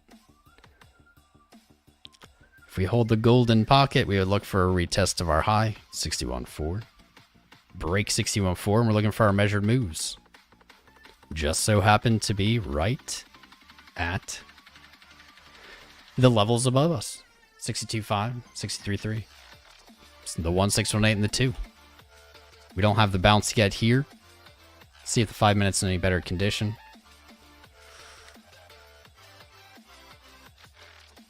Nothing to get excited about yet. Momentum on the 5 hasn't chilled out. RSI's remained low in the 5, not ideal. Not ideal. But that bullish divergence is still playing out on our low time frames at the moment. RSI on the 5, lows are still coming up. We don't have the reversal yet. And price lows are coming down. So we have the makings for it. We have the makings. What is great is we didn't have the makings of that back here. We didn't have the same, or no, what is it right here? I can't remember now. Last time we were looking at a low, we really didn't have the same setup. There's many time frames that are looking to close higher with our oscillators lower. Say it again. Time frames looking to close price lower with our oscillators higher. That's bullish divergence. We see this typically on a swing low that gets bought up. And what it's describing is an environment where selling pressure isn't resulting in lower prices. And so that eventually causes exhaustion on the sell side. Buyers are able to overpower, and we see reversal. I think I accidentally opened League. I'm not going to play League live for you guys right now. Maybe it didn't. Yep, it opened. You might hear League noises. Hopefully they don't sue us for sounds. There we go. Look at the spam posts for this time of year. Look at 2017 chart for this time of year. Get him to look at November. Bro, I've never looked at November 2017. I wasn't even alive back then. You think I don't know what November looked like? I was there. We can look at it. 2017. Oh, should I? Okay. I see what you're talking about. I take back my joke. I take back what I said. Charlie Foley, shout out, bro. Shout out to Charlie Foley. Yeah, I'll give it to you, bro. This actually, that's not bad. That's not a bad fit. Actually, it fits pretty well. So in this context, hopefully this is what you're looking at. Maybe you're looking at this. I don't know. But in this context, it makes sense. So we had, this would be our 65K. This would be our 28K, right? This would be, what, 66, 67. So that actually does fit pretty well. It's the combination of a all-time high with a significant pullback. That was significant. That's a real pullback. This goes along the lines of what I was saying earlier about how as these numbers get bigger, thinking in flat dollar terms is going to become more and more deceptive. And it's going to happen on a sliding scale with price. And it's going to become, it's going to be hard to recognize in the moment because of how smoothly it's going to transition. But look right here. We had a 40% decline. That was only a $2,000 change. Today we've had a $10,000 decline from our high. And that's only a 15% change. That's much smaller. Even though the numbers are much bigger. 10,000 way bigger than 2,000. But 15% is much smaller than 40%. Just a good reminder for that. But we had a similar sell-off. You know, we had about a 50% from 65K, so 40%. That fits what we know. We had a move back up, and we have a higher high, a new all-time high, a pullback, a slightly higher high. And then maybe this is where we are today with a higher low. You can see that that might imply we're not out of the woods pain-wise, as we might look for what looks like a double top to return to this level of consolidation. But that's when it gets spicy. This is what we've been waiting for. We've been waiting for this part. This is the parabolic part. This is when there's no more pullbacks. When we just move up, we're in price discovery, and we move up until we see a cycle top. That's the exciting part. That's what we're waiting for. I'm still thinking we're seeing it in, I'm still thinking we're seeing it by the end of the year. You can see that this is much faster. Look at how long it took this approach. It took the last all-time high before this is about right here. From the all-time high breaking in the previous cycle to getting to that parabolic part. Let's say it started right about here. Took almost a year. Almost a year. It is starting to make sense now. When did we break 20,000? Spoiler alert, about a year ago. About a year ago. So it took a year to get to where we are today. And then look at this time. To get to 20,000, it only took 25 days. In 25 days, we saw like 260% gain from low to high. That's the parabolic part. The parabolic part is a much smaller time period than the linear. The linear, last time, about a year. Parabolic, 25 days. So you can see how this might be harder than it would seem or some suggest to time the top. Because as soon as this starts happening, as soon as we get into this mode, look at how many green days we had in a row. 1, 2, 3, 4. Well, not in a row, but 5, 6, 7, 8, 9, 10, 11, 12, 13, 14. 22 days with what? 1, 2, 3. You know, we can count these, but these are more just kind of neutral. Like 3 days, no pullbacks. Do you think that everybody back here... Actually, I won't even say do you think. I'll propose everyone back here had similar sentiment, especially I would guess here, to what we have right now. We have a new all-time high, but it's going down and it's spooky. That sentiment, that feels about right. I think that that does line up. Good eye, man. I don't know. I'll have to check the chat, see if this is even what you're talking about. But dang, I think that is a good fit. That is a good fit. That provided that 58.8 holds here today, that's a very good fit. I'll give you props of the day, my friend. Let's go back to this chart. All right, we've broken our golden pocket. It's not the end of the world. But we have broken it, and that sucks more, is we did lose that bullish divergence potential painting on the 5-minute. And the 5-minute doesn't really look any better than it did. Whew, neither does the 15.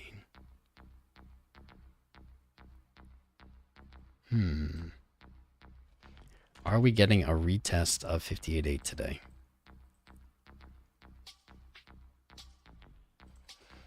It's not looking super strong.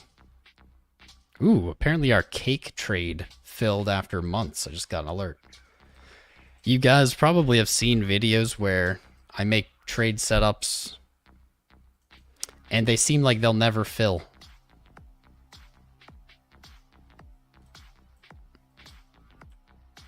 This is why I trade this way. Cake. Just filling right now. Boom. $16.66. When I placed that, I'm sure people were like, that's never going to fill. There we go. What a great spot for it to bounce. We'll see. Just wanted to look at that because I got the alert. Let's check out this other chart. This is actually the chart from the other day. You can see these weekly levels right here, and 58.8 being the major. Man, this is spooky. People are going to be spooked today. Hopefully you guys aren't spooked. I'm not spooked, but I can feel the spook. I can feel the spook in the candles here. This is going to be very stressful for someone who is over leveraged. Very stressful for someone who's over invested. I imagine I'd be very stressed if I were either of those. Oh, hey, I'm over invested, but I'm okay with that. But I'm not spooked. I'm even though this looks terrible, I still think the bottom's in at 58.8 here today. Maybe I'm about to be wrong, but I don't know, man. I don't know. That chart doesn't look beautiful. It looks threatening. Not sold. Not sold. We're gonna watch. Let's die together, boys. That's right, Jack. Either way, we'll all go down together, so rock and roll. Money making Mitch. How you doing, man? You're scared. Let's go to church. Welcome. This is the Church of Bitcoin. Dan Tooley, you're full liquid, so you're happy. Dan, actually, for anybody out there, anyone out there sitting in USDC or dollars, where are you looking? Share in chat. Share in the chat. Where are you looking to buy back in? Is there a specific number? Are you doing it by feel? Because it looks like 59%. 59% on our 1,300 person vote poll. Nicely done. Are saying 58.8's in. Bottom. 23%. This is actually what caught my eye. 23% of us are saying 52.7. Which is interesting because this channel tends to lean bullish. We tend to lean bullish. And to see a considerable portion of our viewership looking for lower is unusual. That's unusual. I'm happy you're with us, Rutger de Beer. Respect to you and everybody here. This is what we do. This is what we do, man. We're the voice of reason in a storm of emotions. I'm not spooked. This just, it feels like it was supposed to be spooky. I don't know. I can't put my finger on why, but it just has that vibe. It looks threatening. Typically, things just do the move. They don't look scary before. Fun little anecdotal story, I guess, here. So last night, and I knew that I thought about it in my head, and I was like, man, this better not turn out to be what happens. And it did, I guess. But I moved this month. And now I live next to a bunch of corn, literally corn. And they mowed all the corn or mowed it, whatever, harvested it last night. And man, I swear to God, I had a moment of thought of like I call Bitcoin Bitcorn a lot of the time. And they cut down the corn. I was like, I hope this doesn't mean we see downside. And obviously that's anecdotal. Bitcoin isn't going down because of the corn being harvested, but it's just an interesting, it's interesting, isn't it? It's like literally I've had this corn outside of my house the entire time I've lived here. And last night, like into the night, they cut it. Just funny. I don't know. Coincidence, I guess. Or a little conspiracy here. Maybe the farmers near me are mega Bitcoin whales controlling the market. So I don't know. It's up to you to decide. 56 says PPP Richard. PPR Richard. How you doing, man? Doge Digger, eat cornflakes. Fair enough. What's the volume like, David? I would guess volume is good here and light here. That's probably going to line up with... That's more than I'd expect here. Lining up with an Adam and Eve type setup as we speculated. More importantly, though, it's a good question. More importantly, what's our VP? What's our VRPR saying? Huh. Interesting. This is a better way to look at volume, in my opinion. A little learning lesson out there. It's called volume profile. And so instead of telling you where volume is based on date, which I don't find to be super relevant, it tells you where volume was traded based on price, which I find to be much more relevant. Much more relevant. I'll make another copy just for this.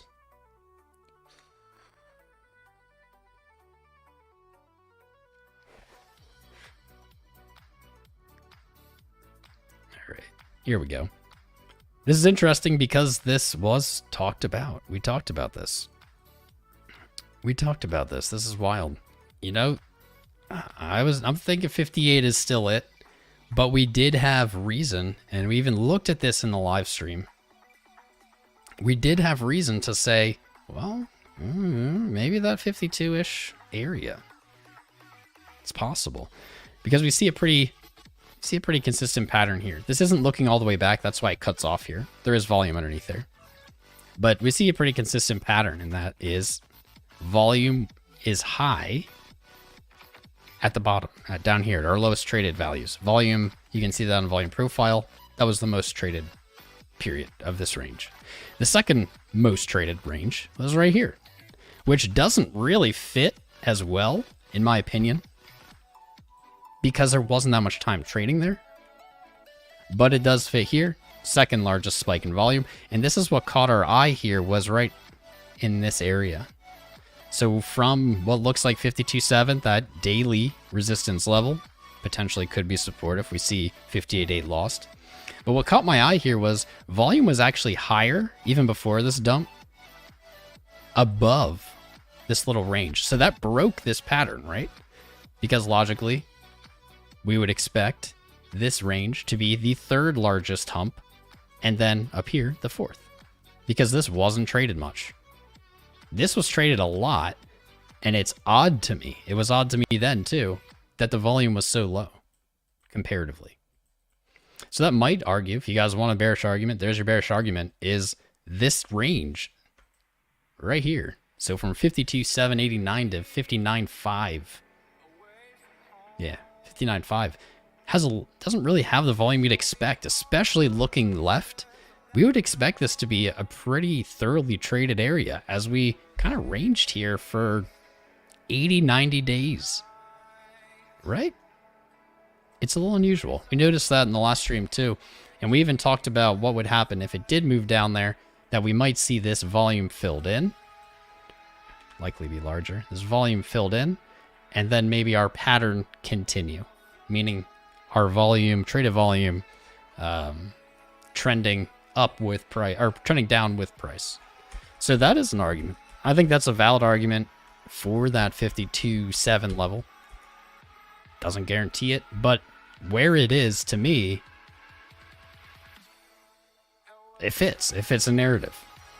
We see that resistance not tested as support, and we have a volume void, volume gap there. That makes sense.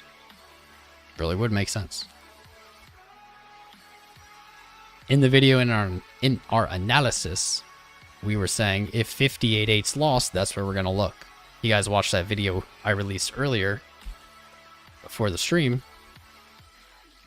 You would know that.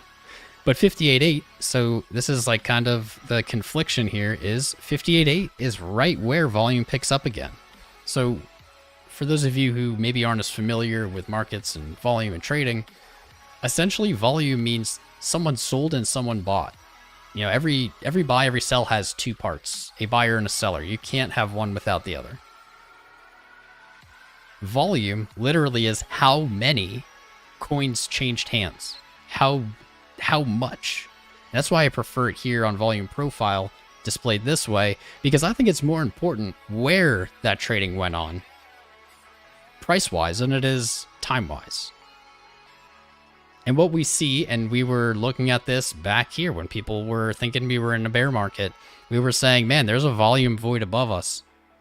We're probably going to look to fill that volume void. Even if we wanted to dump, probably going to want to fill that void. And we did. Markets seem to be attracted to areas of low volume. That might go along with the CME gap stuff you might hear people talk about.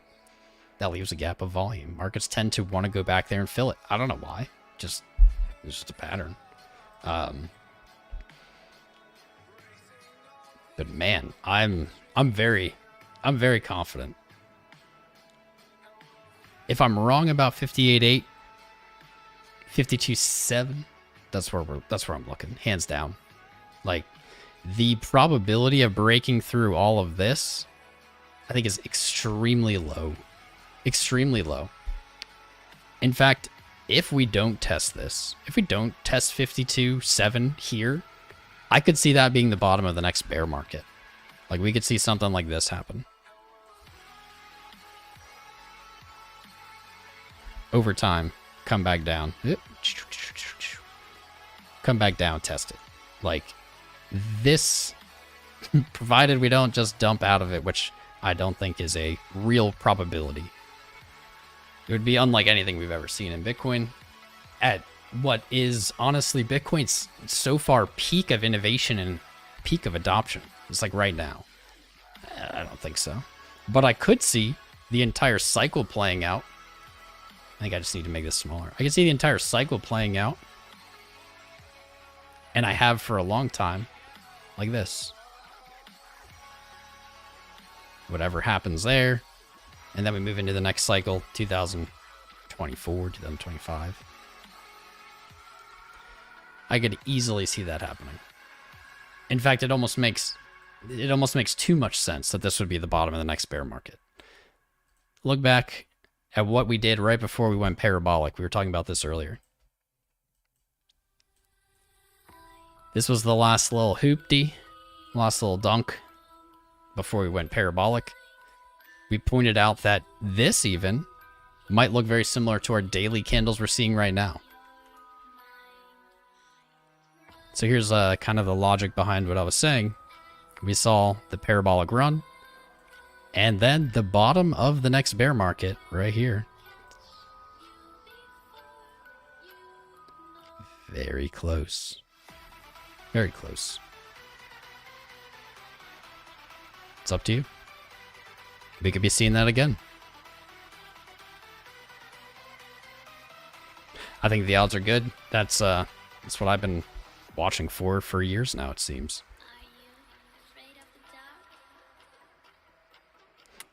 Yep. A little note. I like to only use volume profile on larger time frames because of this reason. It makes it look like there's no volume below, and there is. We just can't see it because volume profile only looks back a certain amount of days.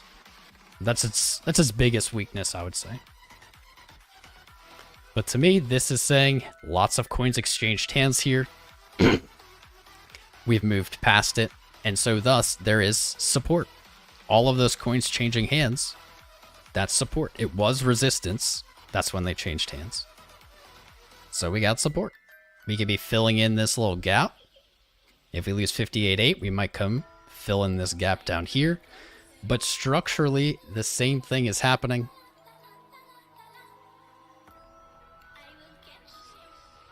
Same thing is happening, and we're just seeing these levels be defended. Volume profile is a great tool. A great tool for the macro. You guys know I love the macro picture. What happens on a small time frame is not really relevant. People love their little time frames, but they're just not super relevant.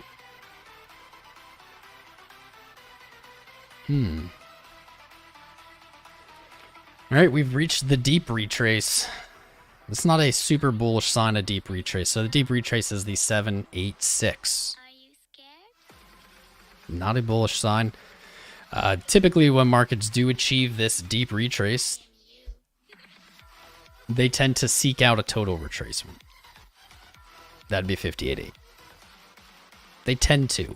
So to say probability-wise, maybe when you reach this deep retrace, you now have like a 1% edge back to the bottom. Does not by any means guarantee anything. But it is unfortunate that we did not see that golden pocket hold cleanly. That would have been a great sign. Do we have any signs of reversal? Not really yet. Not yet. I would love for there to be, but I'm not seeing it, man. Yeah, we're not really just not seeing this momentum chill. This is very much starting to look like that Adam and Eve. See how it plays out. We would expect a rounding bottom, which means this could take a while. Could take like all day of just trading sideways. Slightly lower, sideways.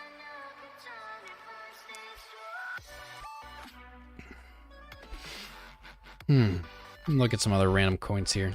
How's my Litecoin doing?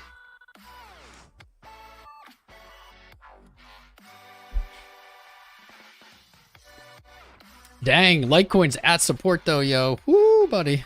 Litecoin's at support. This emergency spice alert, boys. It's at support. 227. Litecoin's made it easy. Support 227, resistance 272. Made it easy. $200 would be the ideal entry though, in my opinion. Would be ideal. But you're at support here, 227. If you're thinking about selling your Litecoin today, you're selling support. And I don't think I can help you if you want to sell support.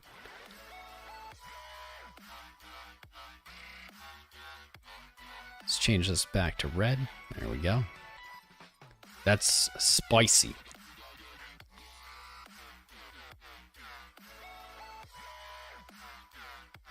Don't love this rejection, though. Boo.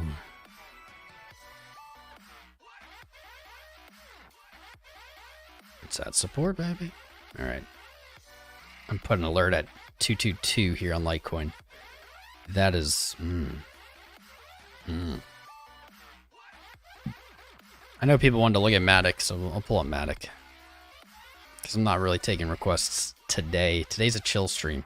And we can't have a chill stream if I'm constantly, like, frantically going back and forth between charts. Let's see.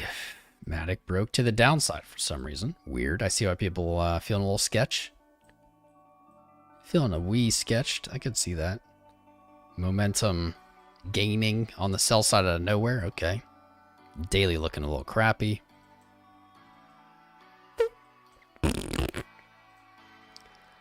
Let's see.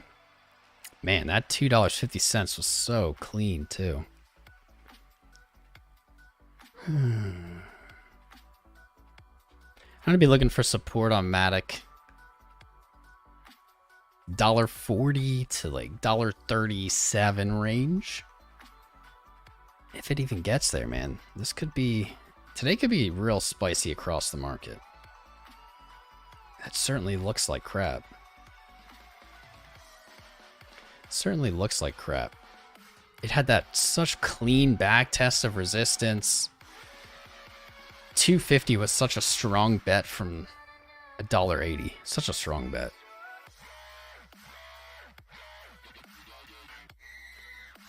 Didn't play. 140. Probably where I'd be looking.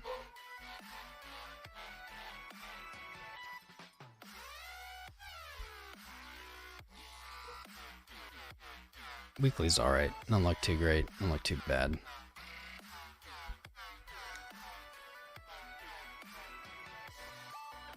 And monthly support's going to be sitting at $1.34. So that's pretty much the number we were looking for just a second ago. Wouldn't be crazy. Really just needs a higher low. Doesn't just avoid a bearish engulf on the monthly and Matic's fine. I don't think it will trade below $1.12 this month. So probably you're good. That is ugly. I see why people are feeling ugly on this. I see it. I would look for, yeah, that support back, what, October 10th resistance on the daily. If you look to the left, we see a lot of consolidation above, a lot of consolidation below, highly traded level. Might even mean we want to look at our volume profile. Might. Profile. I can spell. I know how to spell. Okay, that's not working. Yeah, I'm not too worried. Not too worried about Matic there. You're pushing down into this pocket of volume, traded volume, rather high here. Likely to find support. Likely. Not a lot of volume traded above. To me, that says this is the more likely path going forward than to bust through what is a huge wall of volume. Yeah, I'm not worried about Matic.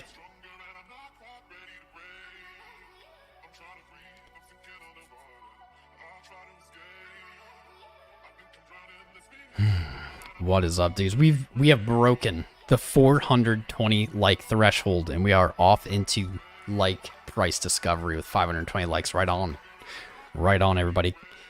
Real quick, let's do a shill. Make sure you join the Discord, guys. YouTube constantly shadow bans us. The only way you can find our emergency live streams a lot of the time is by being in the Discord. It's free. You'll get free airdrops of coins in there just for being in there. Not a ton of money, but it's something. Live 24/7 stream chart, chat, educational content, all the goodies. Check it out. It's a little late in the month for patron, so I wouldn't recommend signing up. It's halfway through, but it's a better value to sign up the first of next month than it is today.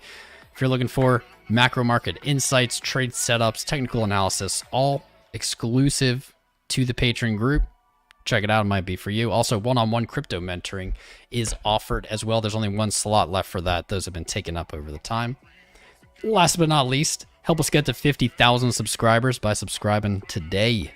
We're always covering whatever is happening in the crypto market from a logical, technical standpoint. We don't do emotion. We don't do fear. We don't do greed. We just look at what's there and we draw conclusions when we can. Love you guys. You have gotten us up so much farther than I ever thought we'd come. We've gained another 50 subscribers during this live. Since I even said we hit 42.1, we're at 42.150. You guys rock. We are well on our way to 50K subscribers. Love it. There we go. Shills out of the way. Discord, like, subscribe, Patreon, done. There we go. That was easy. It was painless. Certainly on the 5-minute, this is the most reversal looking we have seen it during this live stream. There was a solid close 4 minutes ago on the 5-minute. Nice bullish engulf. After putting in some downside wicks with a slightly higher low, we might be getting signs of reversal. We might be getting signs of reversal. This is good. This is exciting. This is good. RSI on the 5, not really showing any kind of divergence. Nor on the 15. That's interesting. We were looking for divergence earlier. It was invalidated. And now we're seeing what looks just like a visual reversal. We had a 5-minute close here. Bullish engulfed. On the 15, we have it again.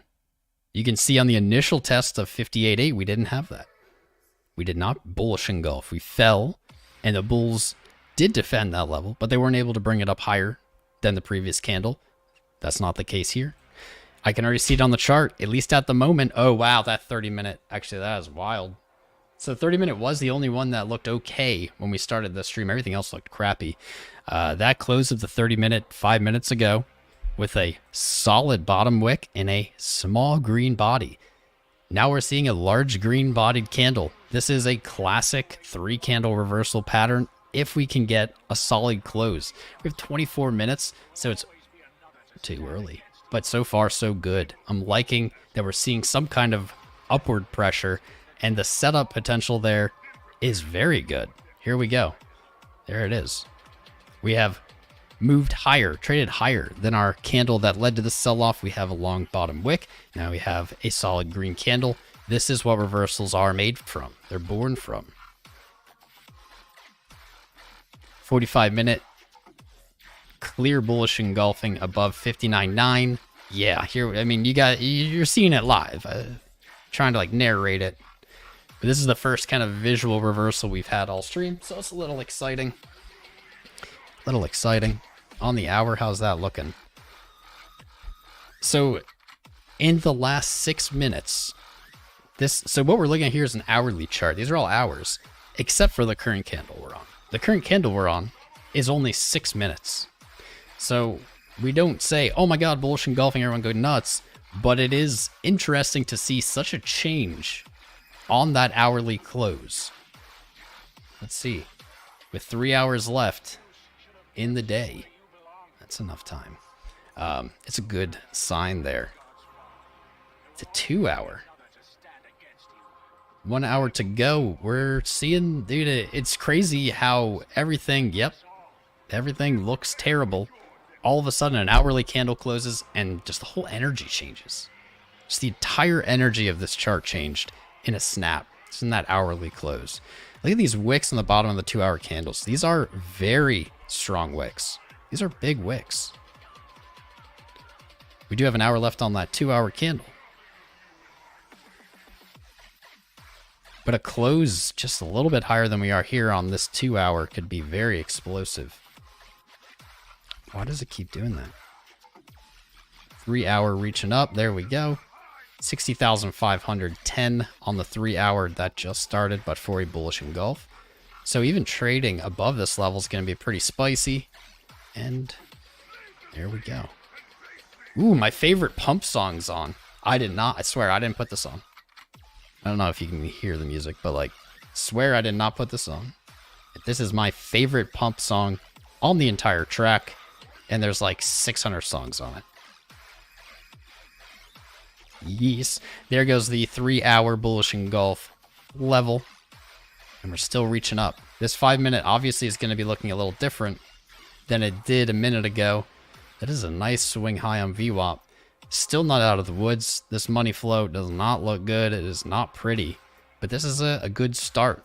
We finally, for the first time in the entire stream, we have some positive momentum candles underneath us. All right, all right. 15-minute, we can see momentum waning off here. That wasn't true when we started. VWAP, man, this is savage. VWAP really just shooting up, it seems, on our smaller time frames here. Money flow still not building confidence, but it is rolling over. We have a greater picture here of rolling over. Could take a good amount of time to play out, but it's happening. It is happening in front of our eyes. 45-minute. Oh, man, this is so. I usually love the 45-minute, but this is not only conflicting, it's confusing. Money flow is not good. Money flow is very bearish here. But all of a sudden, our VWAP and our momentum are looking to kind of change gears here. VWAP is rolling, or not rolling. VWAP is back into positive territory. And the momentum, which I'm not as big of a follower on, is pinching. But the VWAP moving back into positive territory almost always brings in buying pressure. Almost always. And same is true in the other direction. When the VWAP falls below, when VWAP moves negative, it almost always brings selling pressure. Look at that. So we did overshoot our golden pocket, but if we get and really even a little bit more upside, our trade, or like our trade theory here was on the right track. We were looking for a bounce at the golden pocket. We traded a little bit below it, but we were looking for a return to 62, 63 level. All we need now is a break of our swing high here today.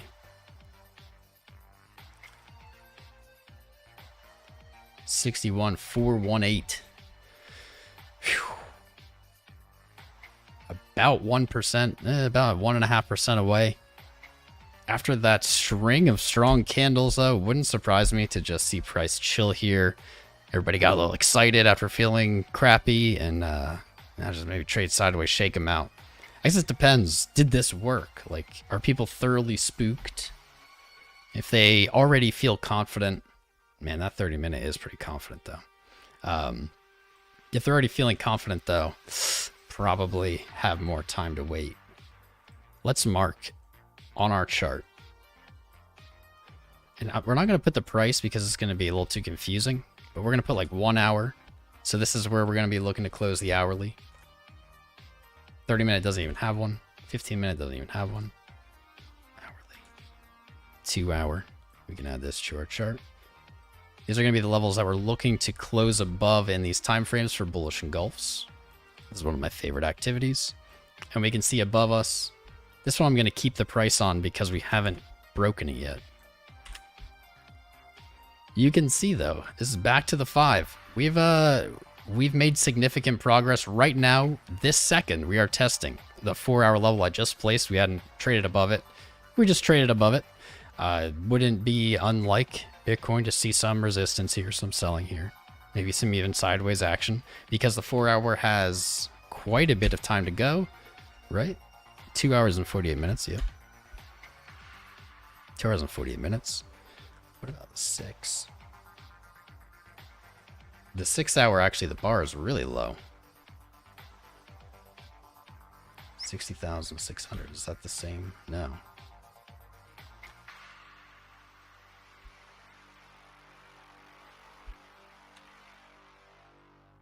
There it is. There it is. Huh.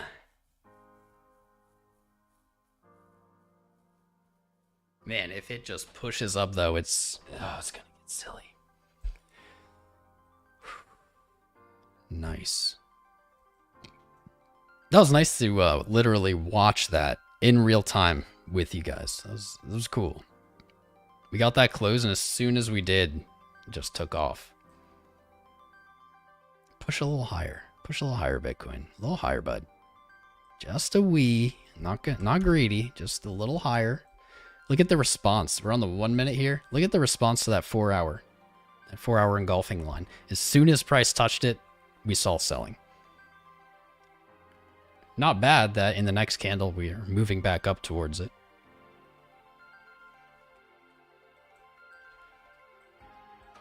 Not a bad sign.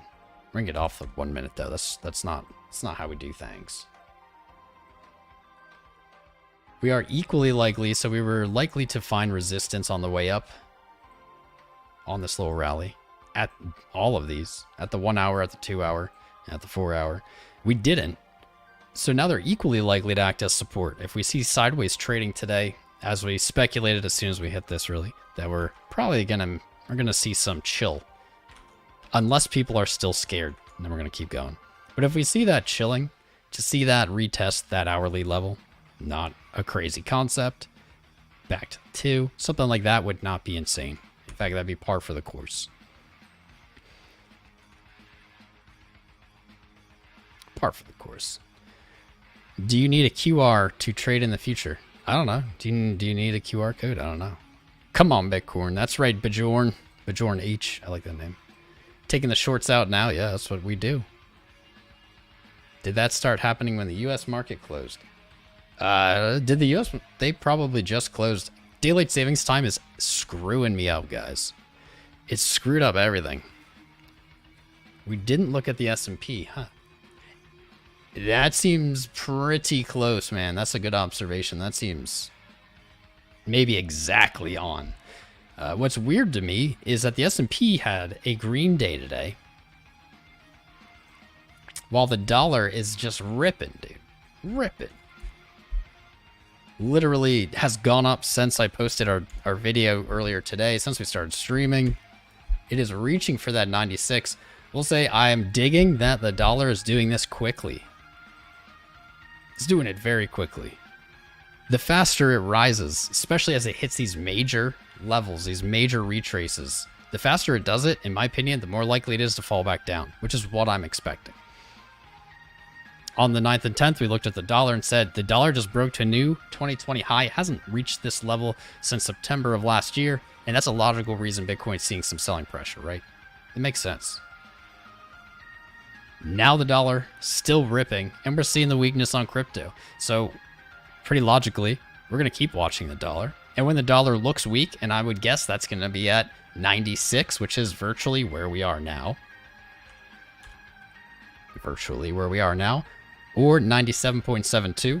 These are our big macro retraces that we've been for months and months and months saying this is likely. These are big levels. But when we get there, we are siding. We are saying the fundamental global financial market environment is unlikely to sustain a dollar rising. We just passed $1 trillion stimulus bill. Unlikely. What we're seeing here in the dollar, more likely, is related to the S&P, profit taking on assets. We're seeing people escape assets into dollar, which is odd that we have a green candle there. That's why I said that's odd.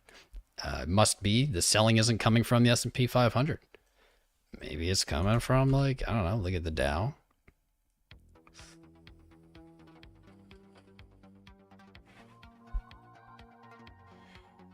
Dow with a little less excitement. Still a green candle, oddly. Oddly, didn't expect to see that. What else might be? What else might be it?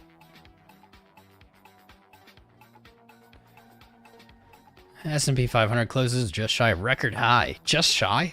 We know that's BS. We just looked at it. That's not just shy. Maybe it's just shy. I don't know. Their opinion's different. Let's look at what's in the crypto news. Is anything happening? Is anything happening? Crypto proposes imminent threat. Remember how Bitcoin and crypto were a joke and weren't a threat to anything? And now Crypto poses imminent threat to financial stability, Bank of England Deputy Governor. We've known this all along. We've known this since the beginning. It's just finally happening. I don't see anything really interesting here on our news.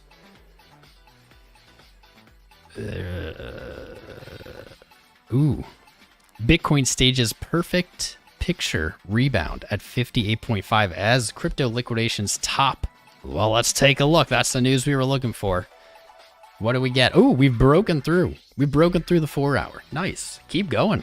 Keep going all the way up to 64 or 61, 48. Let's roll. Let's roll. Let's take a look at these liquidations.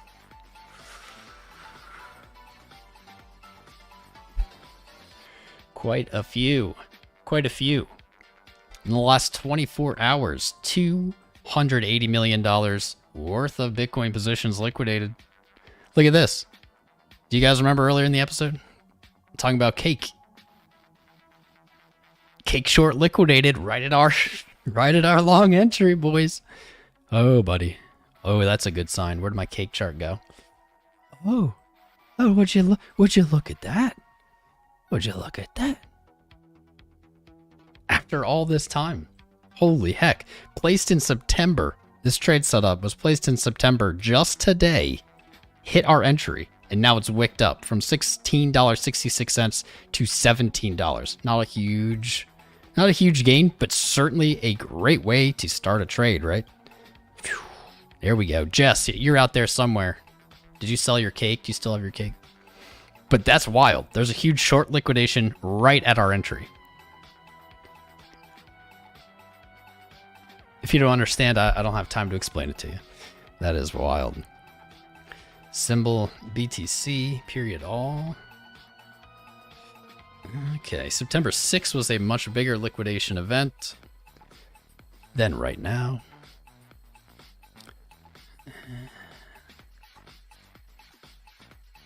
I wish, how do I do this? 4 hour maybe? There we go. This is what we were looking for. Oh man. At 1900 hours today. Or was that yesterday? 1900 hours yesterday? $120 million worth of longs liquidated, $22 million worth of longs liquidated, $80 million worth of longs liquidated. What you see here is longs liquidating, you don't see shorts liquidating, which sounds like that makes sense, but a lot of the time it's the other way around. Longs liquidating push the price down on perps, which creates selling pressure. However, these longs aren't going to close higher. So what they're doing is we're avoiding future selling pressure. What's pretty wild here is longs have been trending down since July. Yet price has been going up since July. That's what I mean. Sometimes it isn't quite as cut and dry as it would appear. This is longs and longs. That's not helpful. We want to see the shorts. Shorts picking back up. It looks like at the start of November. They peaked in June. It's really just odd to me. Is you would expect there to be some clear-cut way to read longs and shorts. Like when longs are high, price goes down. When shorts are high, price goes up. Something. But what we kind of saw is longs and shorts apexed almost at the same time. They apexed after the May dump, during kind of that consolidation period, and then we saw them both trail off, which is not very intuitive. That's not a very intuitive move at all. Maybe we can say open interest is high open interest, maybe a precursor to a significant move. I don't know, because we'd expect that to be more logical. When one is up, we see X. When the other is up, we see Y. But we don't really see that. We saw them both crest in June, July, when price was just chilling, stagnant sideways. Now longs are trending down. Shorts trending up here in the last week, but this isn't a meaningful reversal yet. That's wild. Oh, in this freaking episode, guys, today I feel like we're going to have a lot of awesome live calls. I just have this feeling. Litecoin, we said it while we're live. Litecoin's at $227 is at support. 207 would be the ideal position, but 227 is a significant historical support. And just like our cake trade setup, looks like we've got a little wick action. A little wick in it. I like it. Where did we go? Matic even. Matic picked back up a little bit. No, not significantly yet. Huh. I'm feeling pretty good about that. How about you guys? Feeling pretty good? What's up, Mark Anthony? Baby Kate? Probably not. What's up, Tane? Casper Sapta? 2 to 3x leverage is good. Honestly, I mean, I'm not a huge advocate of leverage in general, guys. Leverage, I think, is a trap most of the time for retail to lose their money. If you are going to ignore that, which everyone does, I've never been able to convince anybody not to use it. I think that's not bad advice, man. 2 to 3x is the most leverage I ever take on. Anything else, anything higher, you can even go lower. But anything higher than that is really gambling. Really gambling. Afternoon warriors that don't leverage. That's right, Chemo. I do, though, for transparency, I do have one leverage position still open. It was opened in August. It's still open. And that's a short. It's still open. Did not get stopped. Did not get liquidated yet. Or liquidated, not stopped. I don't have a stop on it. Its liquidation is at 70,600. And we're all going to celebrate when it liquidates. I'll be here. We're all going to celebrate together. Picture me roll and stay away. Exactly. Scuffel Pike wants to look at AVAX. Maybe. Money Making Mitch. I like that name. Use leverage responsibly. Guys, I don't encourage leverage. Period. I think spot is all you need in crypto. Spot's been the majority of what I've done in crypto, and I've done very well. I think you can do the same. If you're gonna use leverage, which I don't blame you, I think everyone ends up at some point having to mess with it, even if just to learn the dangers. If you're gonna use it, use my links below in the video. At least that way you send some money my way instead of the exchange and the whales. You send it to me. I'll take it. I'll take it. With the caution of I don't think you should use it. But if you're going to ignore me, links down below. That's right. My short is actually on Bybit. So you know. Alcadis. Sorry if I pronounced that wrong. Joined your cast about 35-40 minutes ago when I was looking at volume profile.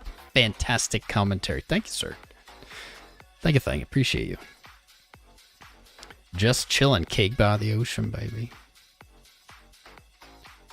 Kristen, can't join your Discord because when I tried to join your Discord, I got banned for some reason. Let me take a peek. I wonder if the auto mod kicked in.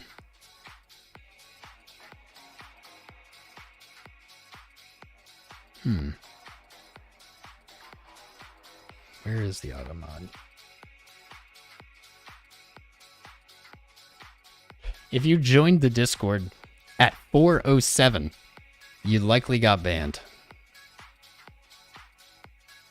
Yep. 4:07. Anti-raid. We saw Luminous Plate, Icky Piece, Parched Tooth, Elderly View, Exotic, and something in Russian. Drum Scale, ONX, and Ilogek. Those accounts were banned.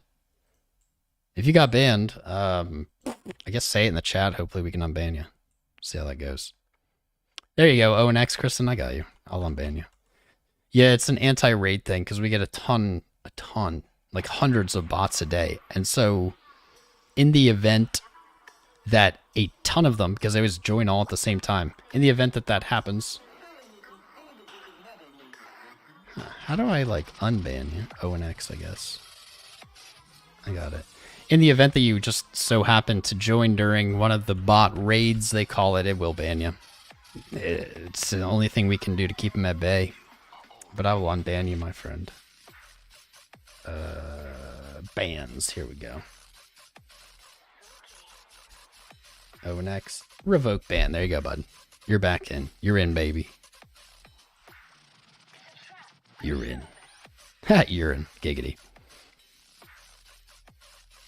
What's up, Gavin? Other Gavin. News caused the pump? I haven't seen any real news. Hasn't been much news.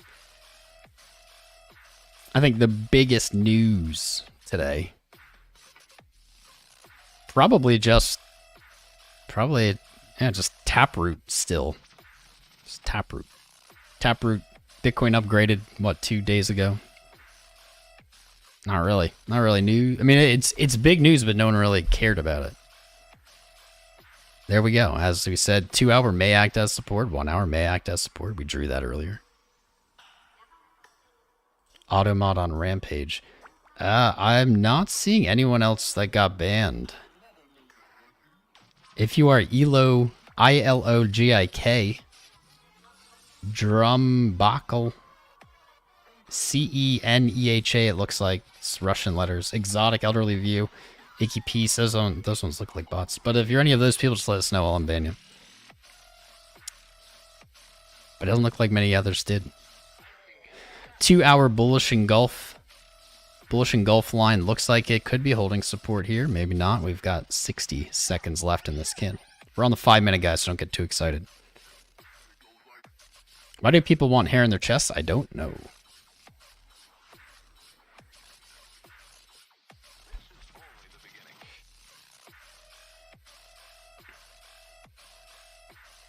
I don't know. Crow Gallus. Leverage is a great way to make a small fortune if you start with a big fortune. That's true. What was the news clip that caused the pump? I don't think that there was a news clip. Ah, you look. There you are, bud. I'll unban you. You guys just unfortunately joined at the exact time with like a million other bots joined. You know, I should probably just revoke all these. Hold on. This is how much I care about every viewer. Literally. Pausing the live stream to make sure they're not banned. To unban them. Anyone who was banned, I'm going through and unbanning them. Let's see. ILOGIK, you're back in, baby. Put that link back in the chat. There you go. What am I listening to in the background? Sounds raunchy, you know, babe. This is a bunch of non-copyrighted music. That's what it is. No problem, my friend. Anybody else? I think we got them all. Coca, do I trade live? We set up live trades, yeah. Not today. I'm not trading crap today. I mean, I guess this trade filled today. After a month and a half-ish. Cake at $16.66. We'll see how that plays out. We could have traded this on Litecoin. 227. It's hard enough to manage just a live stream, more or less live stream and trade. Not my jam. What are my thoughts on Shiba Inu? Shiba is a coin that got very hyped. Had a lot of growing. I don't have high hopes for it, but just by the nature of it, it's just a token. And Doge is a proof of work chain. It's its own chain. SHIB is a token. Doesn't mean it can't do great, but I'm not really interested. I bought $100 worth of it October 1st, and I don't plan on investing more. Sounds like Excision. I've been to an Excision concert, bro. Yeah, that was fun. That's a good name drop. Annoying people get banned. That's right, Crystal. No, not really. Yeah, dude, we're the chill. We're the chill. Everyone else is freaking out, and we're just relaxing, guys. This is just what Bitcoin does. This is just Bitcoin. This is what it does. It just does this. It goes up, it goes down.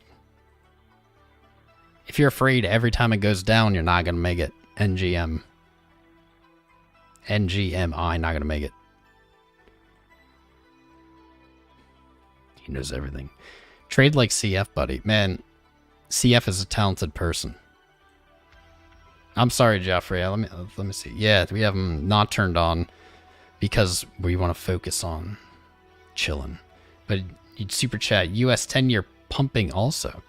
Tuning in, but saw this way up and likely hurting us. Well, we can take a look at that 10-year. This is still my thesis. This is my trading thesis, my PhD paper, man. Dollar go up, anything else in dollar go down. We'll take a look at the 10-year yields.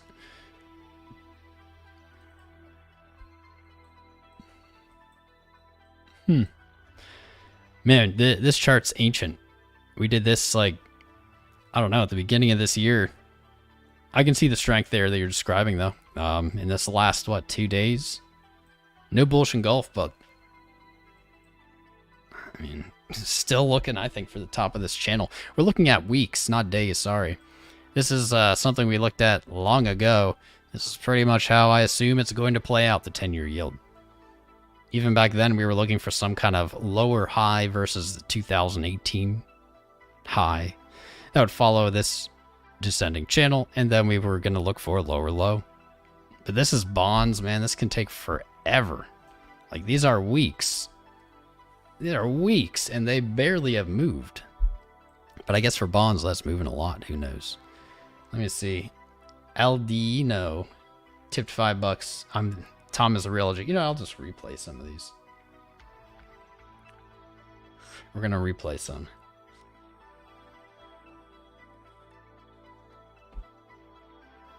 Good, we didn't get too many.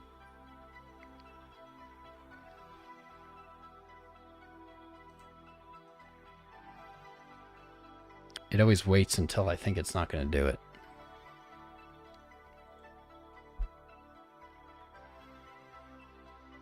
Oh, I see why.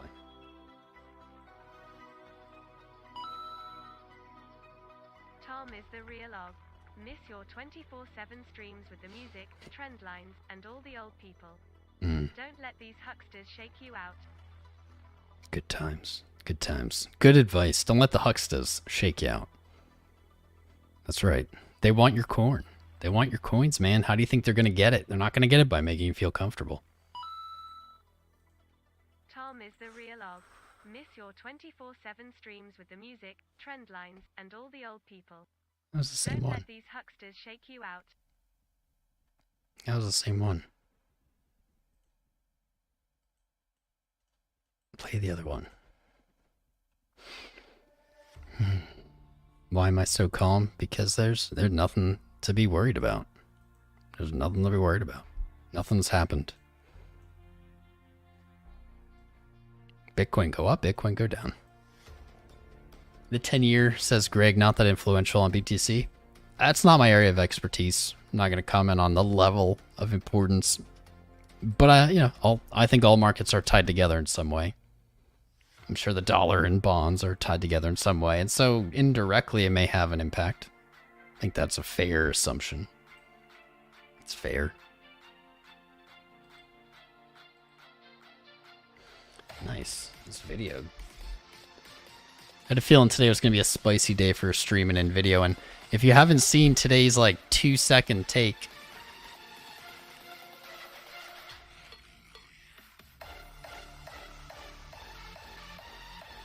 if you haven't seen the video we put out earlier, I'm just going to put that as the pin message. Watch that video from earlier. Make sure to watch the whole thing and like and share it. Man, our poll is 2,000 votes. I don't even 1,850. I don't even know if I want to close it. That's so many. David Carroll. I would agree with him. This is just what happens. Like, the ride, Bitcoin, no free rides. No one gets to ride comfortably. We all start at the back, and we have to go and wait through that line to get to the front. And it's not easy. It's not an easy it's not an easy venture. It's painful. It's hard. It's grueling. This is just like what happened before. Exactly. It always is. It always is. Check Cointelegraph News. Let me see if anything catches my eye. Is there some big news? It doesn't really seem like there's much big news. Brave launches native browser. Actually, that's cool news. That's great news, but it's not pump news. Israel, new AML rules, okay. I'm not sure what you're looking at. Tether launches synonym.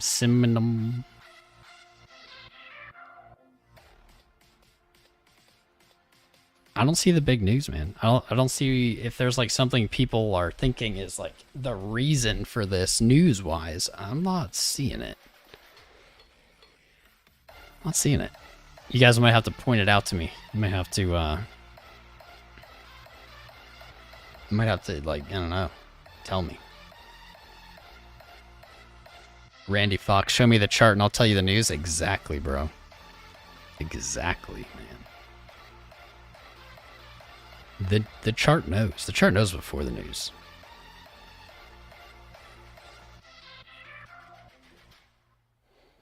If you want to know my thoughts, link pinned to the top of the chat, man. The video today, that's my thoughts on exactly what's happening. U.S. Senator introduces regulation to repeal infrastructures. Yeah, on Bitcoin. That's not new though. That was out yesterday. I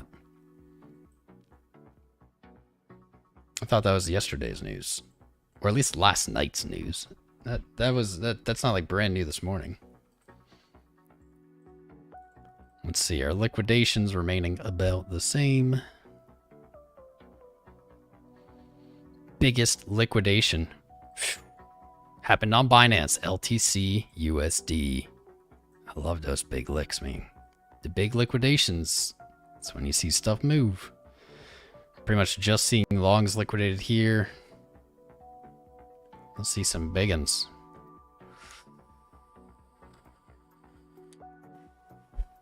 That's why I said it's not always so cut and dry. Price goes down, but here we go. The last 4 big positions liquidated. Those aren't very big though. Quantity 0.9, BTC's 0.1. Shorts getting licked there. 0.8, there we go. That's some size.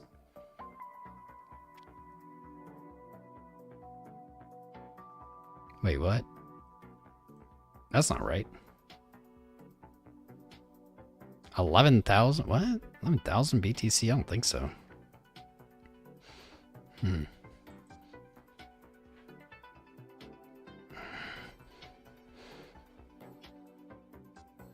What's up, Crazy Crush? Jor, Dan, Dirty Pete, Jesus M, Faraz Falak, Ataro, Gaming Population, The Herald, Christomo, Ali Marandi, Rick James. Thanks for subscribing, guys. Great to have you. Great reminder for everyone else who hasn't yet to smash that like button and subscribe. Help us get to 50,000 subscribers. We'll get there. We're getting there. We're racing there. With your help, we'll get there soon. But thanks for subscribing. Welcome to the fam. It's great to have all these people here today. It's great to provide that value of calmness, to provide that rational thought, not allow the emotional thoughts to take over. Gotta calm that down. Those emotions are never going to steer you in the right direction. Never going to happen.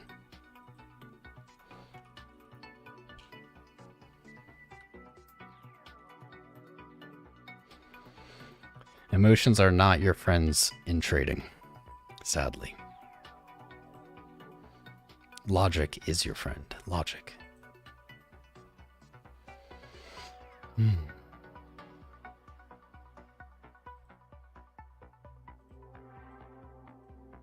Is it the Mt. Gox news? Mt. Gox is talked about every day. Every year. Every year Mt. Gox is talked about. It's just, it never comes. This has been in the works for coming up on a decade. Honestly, if you got screwed in Mt. Gox, and some of our patrons got screwed in Mt. Gox, do you really think that they're, I don't know, well, one, they're not getting their Bitcoin back, but even if they did, do you really think they just immediately market sell it after all this time? It was worth like $600 or less when Mt. Gox happened. You really think they're just gonna be like weak hands the minute they get it back? They're already up 100x. Like, I think if anything, those people are the least likely to sell. About getting Bitcoin back based on 2014 value. Exactly. The just fact of the matter is they can't be paid back in Bitcoin in full. They don't have the Bitcoin. I guess in theory, so like they could like market order it and like, I don't know, get it back, but dudes, those are like the strongest hands. Those are the hands that have seen it go 100x. They're not gonna feel like they need to jump out right away. Ogana checks super chat. I don't see it. The alert box is enabled. Just so you guys know, we're not really doing requests today. I'm trying to keep it focused on what's going on with Bitcoin, emotions. I can try to scroll up. I have a feeling you want to look at one of the charts you've requested. ZCX. I'll pull it up quick, but again, you might have not been here. I'm not really doing too many requests today. This is not ZCX. I hate when this happens. There we go. That's not the prettiest. Hasn't broken its low though.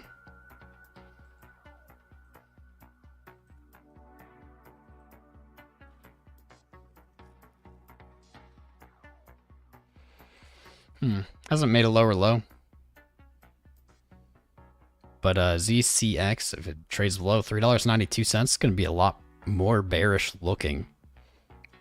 You don't really have support below you till what, $3? Not the best. But honestly, another reason we're not doing tons of requests today is nothing's going to look very good. Everything's going to look pretty crappy. It's all going to be knifey. We could very easily see virtually every chart we looked at today settle up with a large wick underneath it.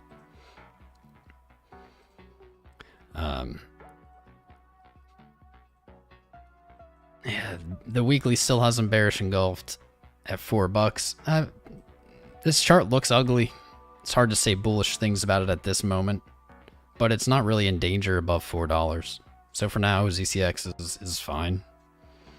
Things get sketchier under 4, and they get way sketchier under 392.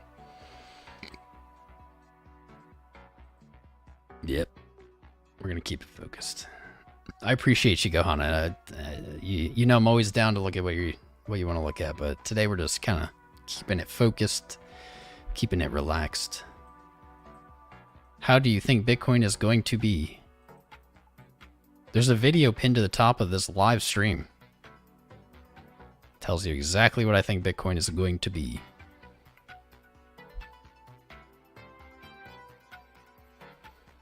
FJB up 25%. What's up, Dominic Costanzo? You and Crown Rocket. Crown and Crown. You know, he's one of the only creators like I feel like I haven't ever talked to. And not purposely. And I just never... I don't really... His streams never show up on my YouTube. I don't know why. Maybe he just does it at a different time. But I've heard good things about him, so... Crown and Crown, baby. The C and K. The C and K. Sand just taken off. Are you sure? Are you sure? I've been hoodwinked by things taking off too often. Let's see. AVAX, I saw people asking about that earlier. Up a little bit, wax up a little bit, sand still up a little bit. IOTX up a little bit. Mana lost a little bit of its gains from earlier. Maybe we'll pull up AVAX.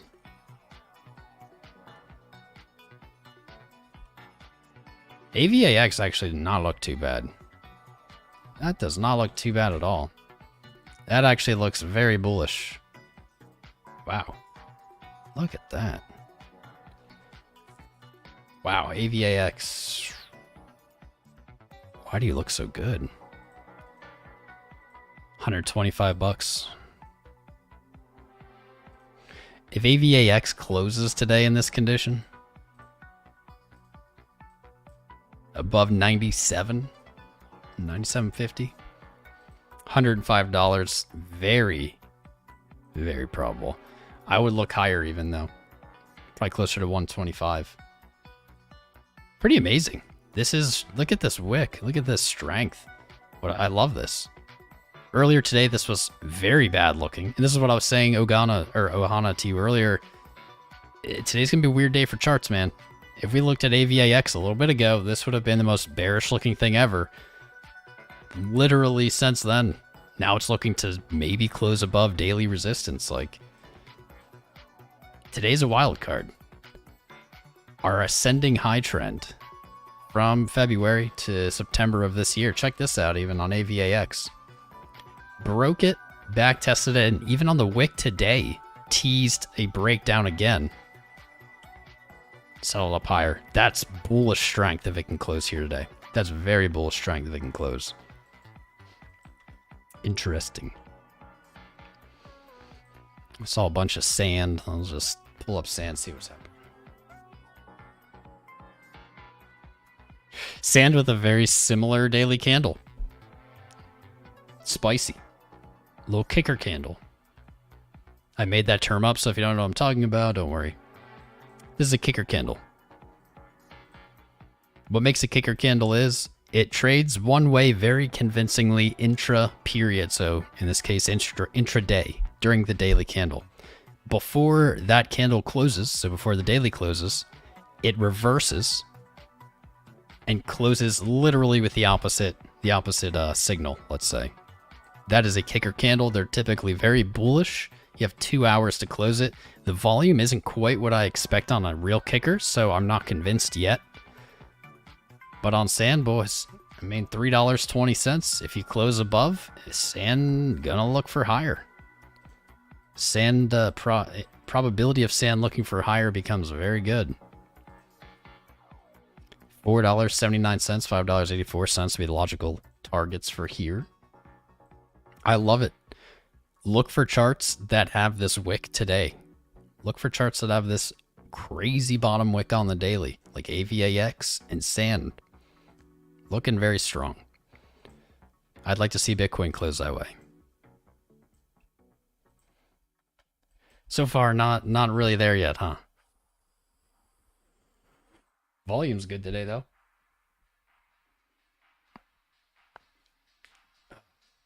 If I wanted sand, I'd go to the beach. That's right. There's a guy on Twitch losing $7,000 shorting sand today. You guys remember Crypto Keef? These lost porn people, you'll notice they don't stick around. Mostly because it's hard to keep going when you're out of money. You love Crown, you watch him at 2 a.m. That's probably why I never catch him. I'm usually sleeping. Sharp and level-headed like you. All right. All right.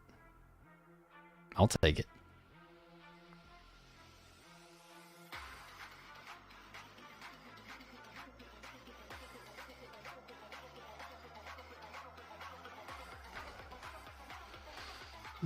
Butterfingers. Butterfingers.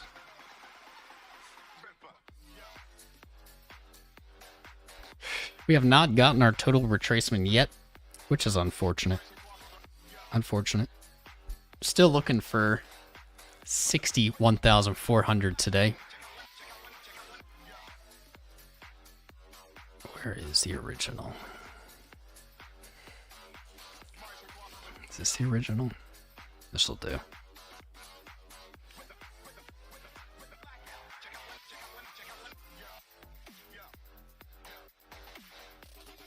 Boom, boom, boom.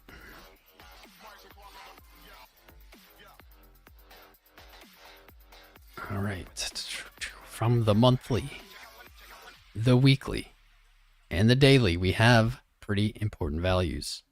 I guess we could even consider this one, 47. But I don't know. I don't buy it. So far, monthly in great condition. Backtesting what was resistance as support. As long as the low holds, this monthly chart looks amazing.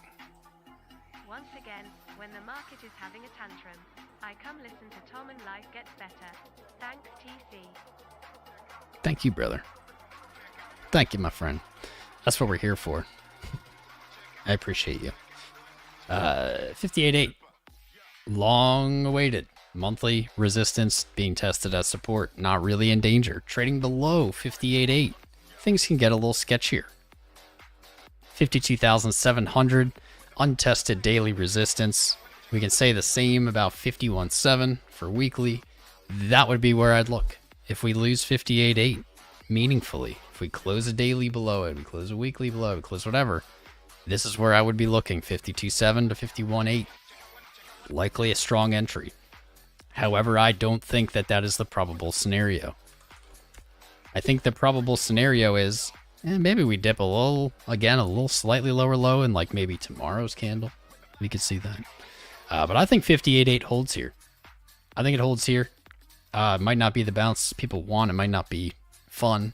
But we have a weekly support at 60,800. That's pretty much where I'd like to see this settle up. And especially by the end of the week, I'd like to see it settle up above 60,800. I think that's likely as well. We're really not in danger. Not a lot really has happened. If we look at, on the daily, just our price structure, those are looking pretty similar. This just looks like what we've already seen.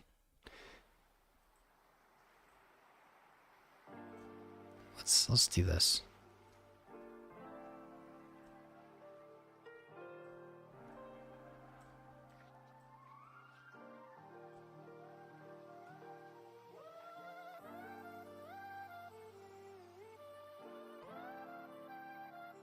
You could very easily just be looking at an exact repeat.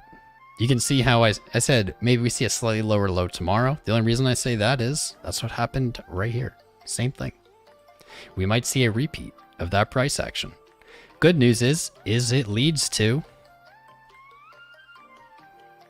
another higher high, another all-time high. Probably won't take as long as it did this time. Fractals tend to shorten in length, not expand.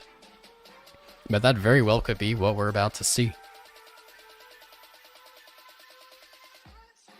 I don't see any issue yet. Whew. Things are chilling out. Let's see. Let me see here. Looks like we've caught probably the exciting part of today. I have a feeling sideways trading is in the future. Today's chart, I'm going to put it up live in the Discord so you can follow along after the stream, as I always do. Another great reason to be in there. We're going to do an airdrop of some coin in the Discord right after the show. So make sure you're in there. Make sure you're liked and subscribed. We are well on our way to 50,000 subscribers, and it's all thanks to you guys. Chart's already up in the Discord.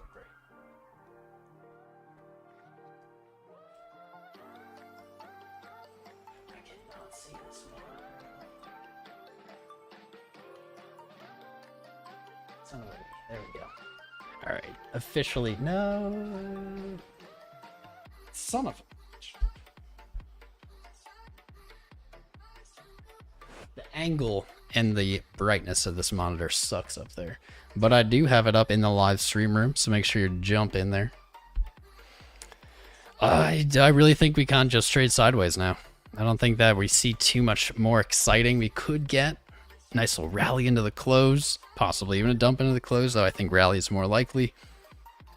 If we trade below today's low, or we break above 61,500, we're going to stream again. We'll stream more. But thank you guys for joining us today. Jump in the Discord to chat after the show. Remember, it's not a big deal. Everything's okay. Take a deep breath. It's going to be all right.